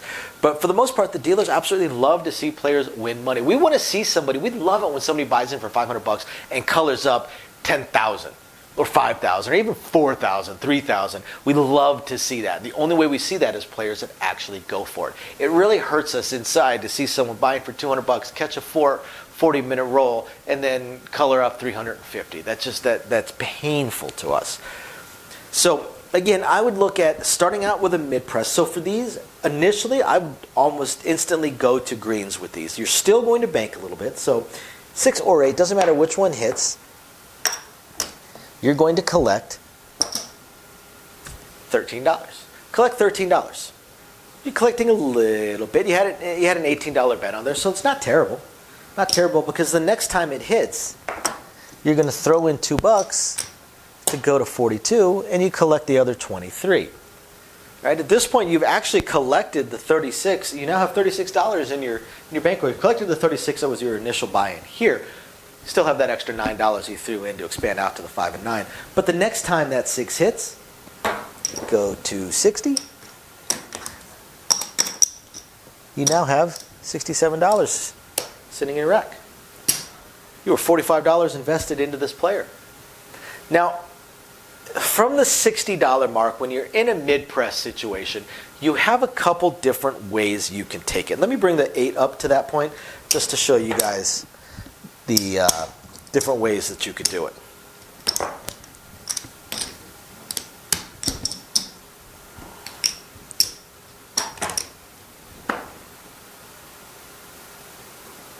I knew that. No, I messed something up there. Got ahead of myself. Now, 2 different ways that you could do this. So, let's say the 6 rolls. 60 pays you $70. Now, what you can do is you can throw in $2 and bring your whole bet up to 72. You're going to bank $60, well, 58 technically, and bring your whole bet up to 72. The other option is go up to 90. Now, to the dealer's mind, that is pressing one unit. Once you get into the greens, we tend to look at the greens as one unit. Also, the press moves are actually identical when you're green-red versus when you're red-white. So we tend to look at it at one unit. So from 60, you can either go to 72 or you can go to 90. Now, if you go to 72, that's going to pay you $84. Now, at this point, you're probably going to go ahead and go to the 90. Oh. And bank the rest. Whereas with the 8, you've got a couple different options, right? Once you're already at 90, you've got a couple different options. Fortunately, I've got 2 bets here at 90, so I can show you both options. Option number 1 is you press it 1 unit. You go from 90 to 120. You're going to bank $75. You're going to put $75 into your bankroll. The other option is it pays 105 and you go from 90 to 150. You're only banking $45 here. $45 is still pretty good. In fact, $45 was what you invested into the roll. Plus, by the time you're at this point, you have already banked into your rack quite a bit of money, so you can start going for it. Now, this is the point. This is the point in my mind, right here, where I switch in my mind from a mid-press to a power press method. Right? Every single day, every single shift, I see 3 or 4 rolls throughout my shift where one particular number rolls 8 or 9 times in the roll, minimum. I'll just say a minimum of 8 times in the roll. And as you guys have seen from our power press strategies, for our power press videos, regardless of the number, if any of these numbers hit 8 times in a row, I am at table max. And on some numbers, I am actually collecting at table max. But that's assuming I start with a power press. If I start with a mid press, it makes it a little bit tougher. But I am definitely going to shoot into the power press method once I hit this 150 mark on the 8. So from here, 150 to 300, 300 to 600, 6 to 12, 12 to 24, and then so on and so forth until I'm at table max. What about the 5 and 9? Well, the 5 and 9, again, I'm going to mid press it. So I'm going to go to 25. If I was power pressing, I'd go all the way up to 36. But, like I said, I would start this with a mid press. Now from 25, I'm going to go to 35. Collect the green. From 35, have the player throw in the dollar, take it up to 50. From 50, go to 75. Now from 75, this is where you have choices. Set up 2 of them to show you.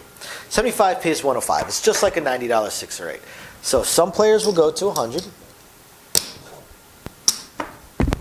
Other players are going to go to 125. I would go to 125. Still collecting over $50. And this right here is the point where I shift to a power press method. Once I'm at the 125, I'm going to go from 125 to 300. I'm going to go from 300 to 500, 5 to 1,000, 1,000 to 2,000. Keep on going till I hit table max. So I hope you guys find this interesting, illuminating, enlightening. Thank you very much for emailing it to us. And we will catch you guys next time. Bye now. Okay, everybody, and as promised, all the usual blah blah that I try and do at the beginning of the video, we're going to go ahead and put near the end of the video. And here we go. So thank you, everybody, for your usual patronage. All of you that are patrons of ours, we very, very much appreciate it. Thank you, everybody who's been buying us a cup of coffee. Love to say it's going to coffee right now, but this month with the entire family out for COVID, it's honestly going to Bill's and probably the kid's birthday in a week. But we definitely appreciate it. We're going to continue working on these live streams. I know you guys have seen some of them popping up. Just got to figure out the look of it, and some of the audio is still giving me issues. But hopefully we'll be getting those live streams and the craps tournaments going as soon as possible. Really just going to depend on scheduling. My schedule changed, Amy's schedule changed, kids' school schedule is fun. So once we figure out exactly how all those schedules are going to work, we'll let everybody know. And otherwise, please continue emailing us with anything you would like to see videoed. And again, thank you everybody for tuning in. We appreciate every single one of you guys. We'll catch you next time. Bye now.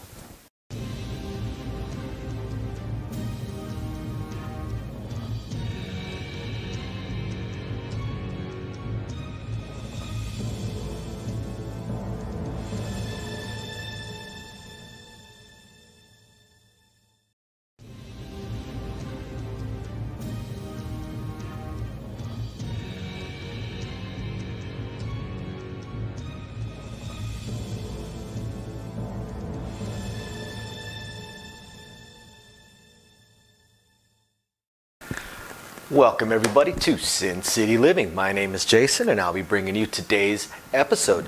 As always, please hit those like and subscribe buttons. We have a ton of content for you guys coming out every single week, every single day generally. Occasionally miss a day like I did during the rodeo that is still ongoing right now.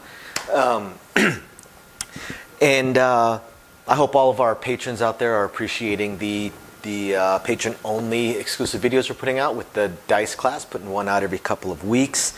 And if you're curious about that, go ahead and check the description down below. Once I get this whole live stream thing figured out, I'm probably going to do a live stream on the patron site as well. One on the regular site, one on the patron site. I do have the new computer for it. Theoretically, I have everything ready. I'm just so busy currently with this rodeo. And one of our fans asked a question a little while back about ways to tip us, to show appreciation to us without having to sign up as one of our patrons. And at the time, we did not have any way of doing it, but I have managed now to get us signed up with a site called Buy Me a Coffee. As I'm sure some of you guys have noticed from some of our videos, Louie and I are both pretty heavy coffee drinkers. So if you're curious about that as well, go ahead and check down below in the description as well. We would definitely appreciate any cups of coffee you're willing to pick up for us. And don't forget to email us with any strategies, questions, suggestions, anything at all. We love shooting those videos for you guys. I actually haven't gotten a new email in about 2 weeks. And also, don't forget, anybody that may be interested in one of the small Sin City Living neons that we have, just email us that as well, sincitylivingLV@gmail.com. Otherwise, going to go ahead and get into today's episode. So for today's video, I want to answer a question that was emailed to us. And this email comes from Ross. And Ross wants to know if there would be any changes to how you play if you were at a lower limit casino. For instance, a lot of the local casinos that do have craps in other states have limits of as low as $500, even as low as $200 max bet. And I even know a dealer that learned craps in another state. I believe it was a tribal casino, and when he came out here to deal in Vegas, told us that that the maximum bet where he had worked was $100 maximum bet on any of these bets, which is extraordinarily low. That's very, very, very low. And in fact, he dealt craps for a couple of days, and then decided that Vegas craps was just not for him, and ended up dealing blackjack and roulette primarily. And I have heard of limits like that, as low as that, even on cruise ships. Cruise ships that have craps may have extremely low limits as well. So how would that change your strategy? Well, it would change it in a couple of different ways, especially if it was as low as, say, $100. When you're getting into the $500 level, it doesn't really change all that much. It just significantly lowers what you were able to win.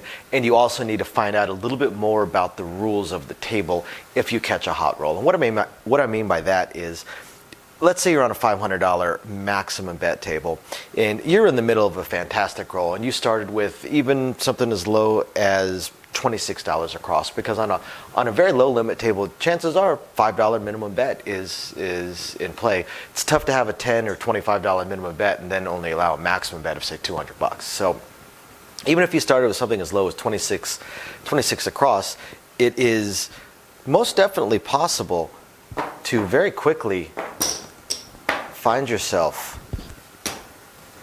at the maximum bet if you are a power presser. If you're not a power presser, maybe just have a medium-size bankroll, like a lot of the players that we get out here, $1,000 or $2,000 bankroll. So you're maybe even starting out at 135 across. 135 across, it's really not hard to get to this level on at least one of the numbers, if not two, without having to catch like an hour-long roll. On a 20-minute roll, you could get one number almost guaranteed up to table max.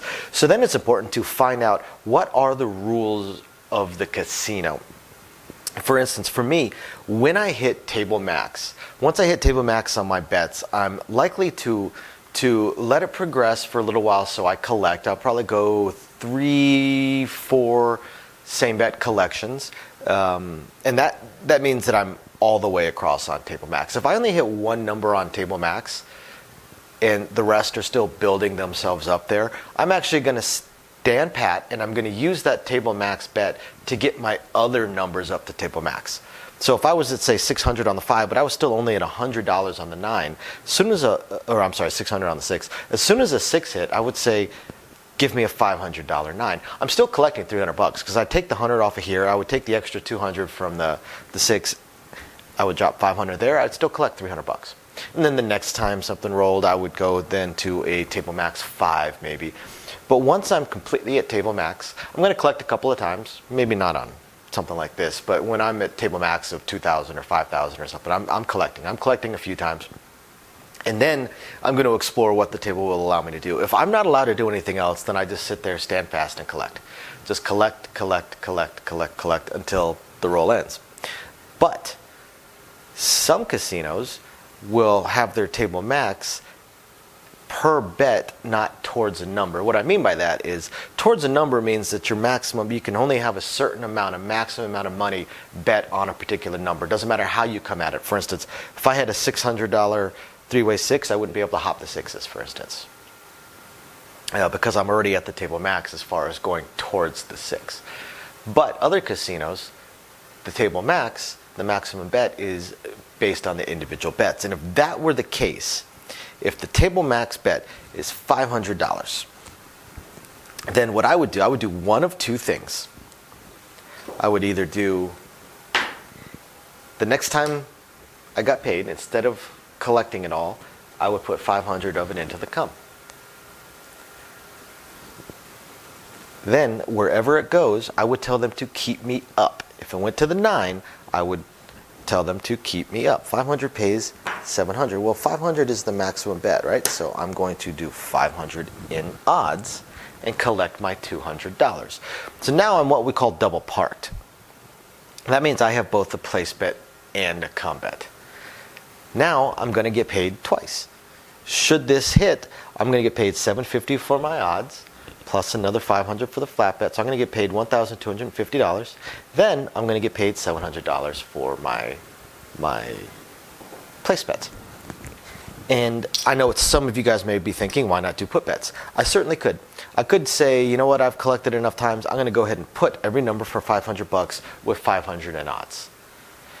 Except that's really expensive, and that wipes out most of what I have collected at this point, so I'm zeroed back out. Once I've collected a few times, I want to keep hold of that money. So I'm going to travel through the cum.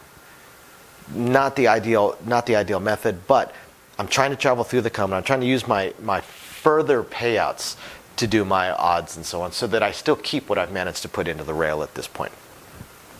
So that's what I would do on a $500 minimum bet or maximum bet table. Now, what about if it's as low as, say, $200? Well, if it's as low as $200, then I hit that level even faster, and I definitely need to explore what the rules are for the table. In fact, that is something I would probably ask at the very beginning of my time playing, so I know and can decide what I want to do as I get further along. And if I'm at a $200 maximum bet, I'm probably, regardless of what my payroll or my bankroll is, I'm probably going to start at 26 across. I'm not going to go 130 or 135 across. I'm going to start at $26 or $27 across. Exact same thing I would do with honestly, a $100 minimum bet table, or maximum, I keep doing that, $100 maximum bet table, I wouldn't even play on. Because I play this game for fun. This is entertainment. This is enjoyable for me. And it's not enjoyable for me if I'm basically already at table max. The fun part about playing this game is catching the roll, catching the hot roll, building up your bets, getting your bets up to an awesome progression, an awesome press. You've got one number that's hit 5 times. You're really rooting for it to hit that 6th time, while you've got another number that hasn't even hit it all yet. You know, that makes this game exciting. Starting out where I'm basically at table max or really, really close to it, so 2-3 minutes into the roll, or 3 hits per number, and all of a sudden I'm already at table max, takes the fun out of it. It's not as enjoyable for me. So I probably wouldn't play. I'd probably go play blackjack or play some slots or some keno, or I would probably find something different to play, just because it wouldn't be enjoyable for me. I actually talk about that with some of my friends that I work with. When we see players that come in with a large line of credit or a large bankroll, and they immediately go table max across on their place bets, or they do put bets at table max with table max odds. When they immediately come in at the maximum, when you do that, where's the enjoyment? Where's the fun? You're just sitting there watching the numbers roll and collecting, because you can't press. You can't decide which way you want to go. You're not really rooting for any particular number. You're just rooting for a number. Instead of, oh man, come on, 6. My 6 is at the highest. I got my 6 from $10 all the way up to 500. Come on, 6. Come on. You don't have that. You don't have that when you're already at the max. What are you rooting for? What are you cheering for? So those are my thoughts on it. As far as what changes you can do, there's not a whole lot. The only thing you can really do is find out if you're allowed to double park. That's pretty much it. If you're allowed to double park, and if the limit is extremely low, then I'm probably going to start out at the absolute minimum bet and see if I can build it up. So yeah, hope you guys find this interesting. Thank you very, very much, Ross, for emailing this question to us. We hope you guys find this interesting, illuminating, enlightening, or otherwise just plain entertaining. We'll catch you next time. Bye now. So, as I promised, I wanted to go over very briefly our upcoming attempts at a third test live stream. So what's happened so far? The first test live stream just flat didn't work. The problem that I had was was an equipment problem. I had an equipment problem in that the equipment that I was using to translate the camera into streamable video to the computer required a better USB port than the computer I was using at the time. So that one just flat failed because it would not translate into the computer. The computer would not pick it up, would not read it, so I wasn't able to live stream it. So then, as I was looking through, because I'm a little bit of a tech head, as I was looking through all of my other stuff, because I do have 4 laptops here and 3 computers, I did find one that actually did have the newer style USB port. Unfortunately, it was actually my oldest laptop, but I figured, what the heck, let me give it a shot.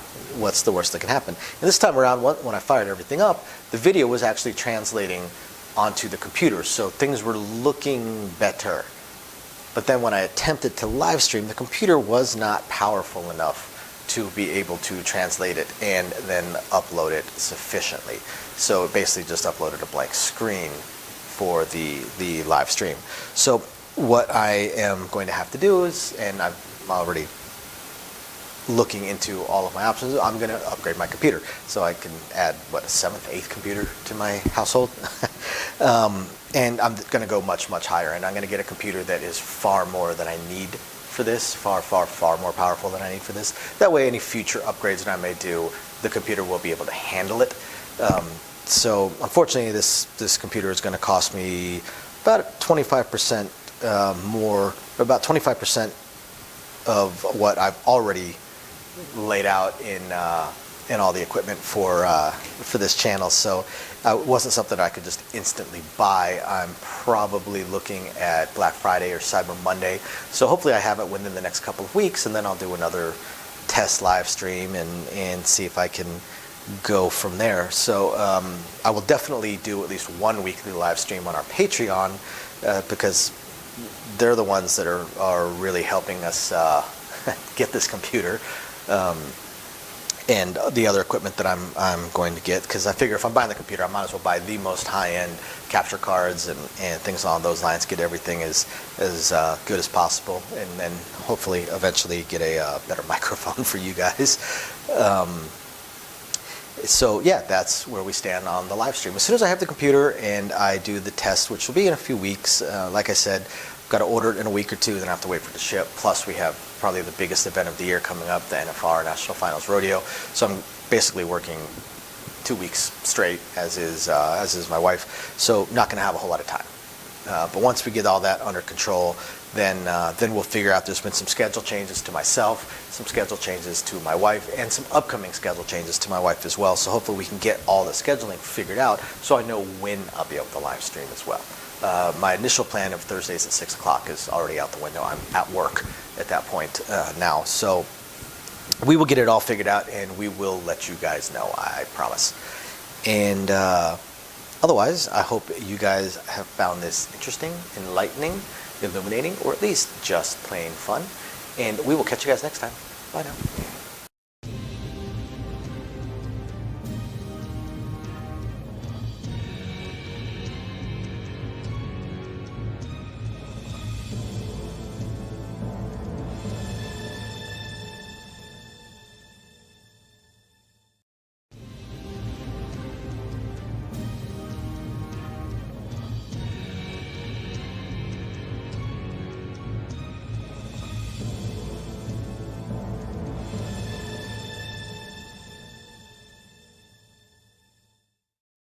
Hello, everybody, and welcome to Sin City Living. My name is Jason. I'll be bringing you today's episode. As always, we want to thank all of our fans, our sponsors, our patrons. We appreciate all of your guys' support. Everyone that's bought us a cup of coffee, been greatly, greatly, greatly appreciated. We've had a rough couple of weeks here in the family, been out of work for a week and a half, coming up on 2 weeks, thanks to our old friend COVID running through us.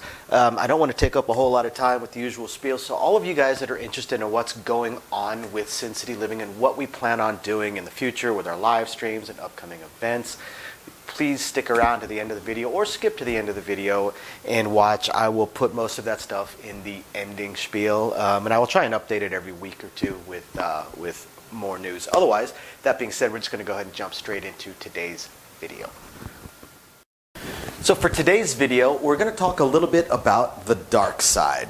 We want to go over the max lays, because I run into this a lot when I'm dealing or when I'm sitting box of people that are playing the dark side, and they're playing minimum bet, but they're curious. They want to know what the maximum lay they're allowed to do is. And of course, the lay is the dark side version of odds.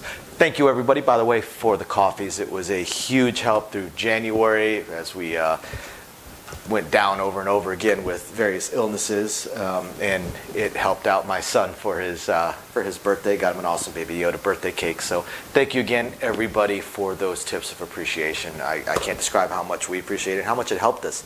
Moving forward, we hope to be able to start featuring coffees for you guys again now that we're catching back up on things.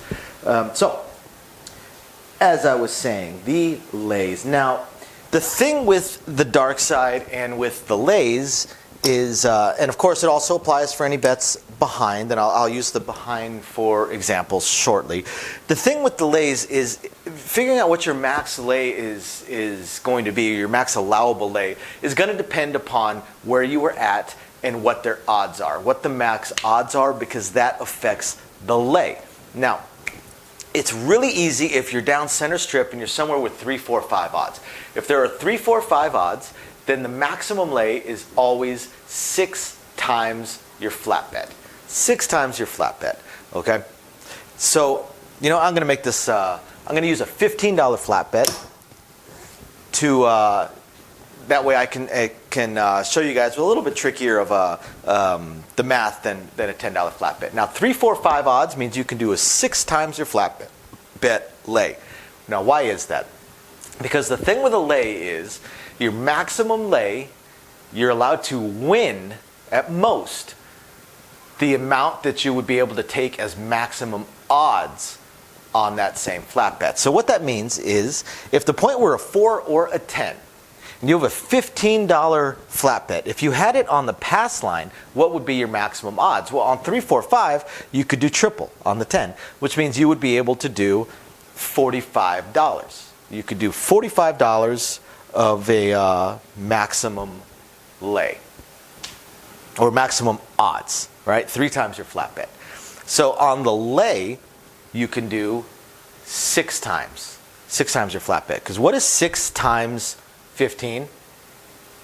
Anybody? It is 90. What is, as a lay pays half on the 4 and 10. So if you win, what does that 90 win? It wins 45. Again, what is your maximum allowable odds over here? 45. So therefore, the lay, a maximum lay, would win you the same amount as the maximum odds you could take. So that would win 45. So, and that applies to every single number. On the 5 and 9, that $15 would allow you 4 times in odds, so you could have up to $60. If you did 6 times your flat bet, $90. What does $90 win as a lay? $60. Same thing with the 8. You would be allowed 75 in odds on a $15 flat bet, which means you're allowed up to 90 on your lay because that wins $75. So when you're on a 3, 4, 5, super, super, super easy. Because, again, you just have to go 6 times your flat bet as far as your maximum lay goes.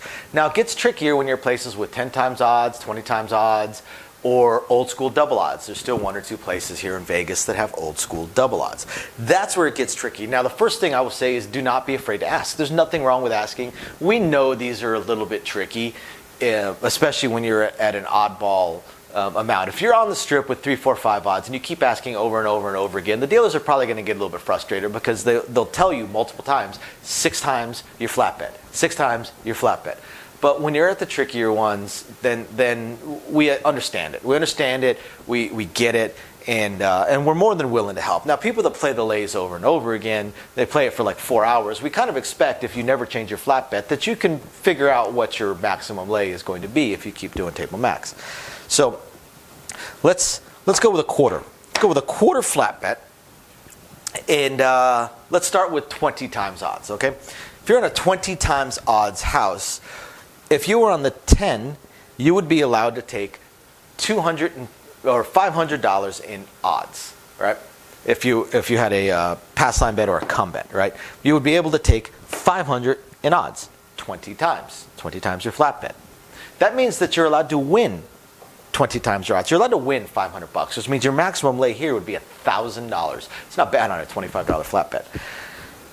And on the 5 and 9, this time you still have the same maximum odds of 500. Now, that means that that's the most you can win. So now you're looking at a maximum lay of $750 because that would win 500.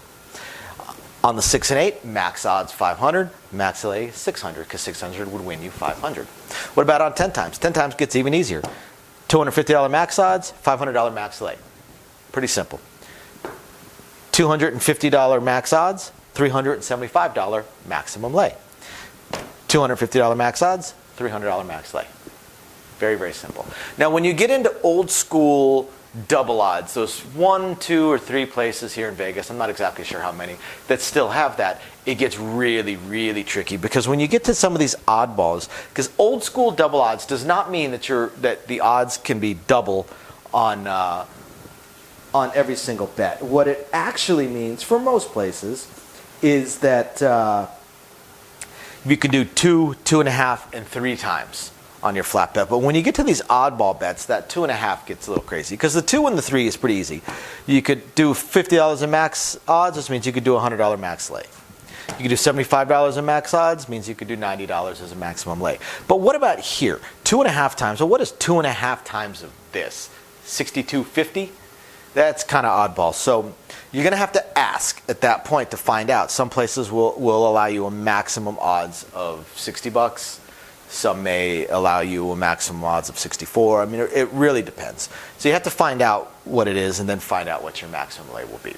So for those of you guys that do the dark side and like to do max odds, I hope this helps. I hope you guys find this interesting, illuminating, enlightening, or at least just plain fun. We will catch you guys next time. Bye now. Okay, everybody, and as promised, all the usual blah blah that I try and do at the beginning of the video, we're going to go ahead and put near the end of the video. And here we go. So thank you, everybody, for your usual patronage. All of you that are patrons of ours, we very, very much appreciate it. Thank you, everybody who's been buying us a cup of coffee. Love to say it's going to coffee right now, but this month with the entire family out for COVID, it's honestly going to Bill's and probably the kid's birthday in a week. But we definitely appreciate it. We're going to continue working on these live streams. I know you guys have seen some of them popping up. Just got to figure out the look of it, and some of the audio is still giving me issues. But hopefully we'll be getting those live streams and the craps tournaments going as soon as possible. Really just going to depend on scheduling. My schedule changed, Amy's schedule changed, kids' school schedule is fun. So once we figure out exactly how all those schedules are going to work, we'll let everybody know. And otherwise, please continue emailing us with anything you would like to see videoed. And again, thank you everybody for tuning in. We appreciate every single one of you guys. We'll catch you next time. Bye now.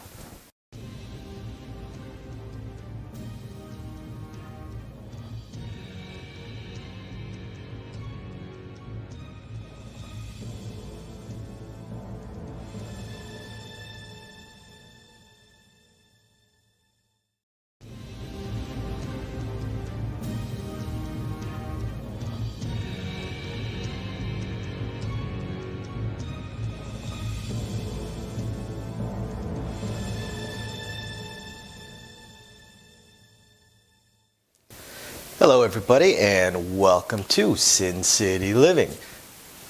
This is our happy holidays, our Merry Christmas episode. Just wanted to give everyone a shout out. Thank you guys, all of our fans. We appreciate you guys so very, very, very, very, very much. It's been a pretty crazy year. We started in February, so it's been less than a year for us now. It took us 6 months to hit the 1,000 subscriber mark, which is pretty quick. Got some great fans out there. We've met some of you guys and just had a great time. I mean, love all the emails.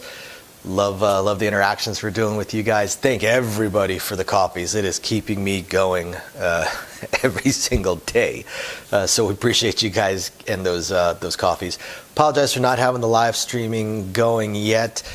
Still working on that. Pretty much going to have to bite the bullet on this one and find somebody out here that has the technical know-how on it. I know I've got all the proper equipment, but it's been 15 years since I was studying computers in college, and a whole lot has changed. And back then, the issue that I'm probably experiencing, we would call it PEBCAC issue. The problem exists between the chair and the keyboard. So still have difficulty figuring out, but I do want to get it going as soon as possible. But otherwise, Merry Christmas, Happy Holidays. Thank you all for tuning in every single week. Thank those of you guys that have been picking me up a coffee or two. Thank all of our patrons out there. We will do a live stream for our patrons as well. And yeah, we appreciate every single one of you guys. Hope everyone's having fun out there. Be safe. And we look forward to another year. Thanks, guys. Bye.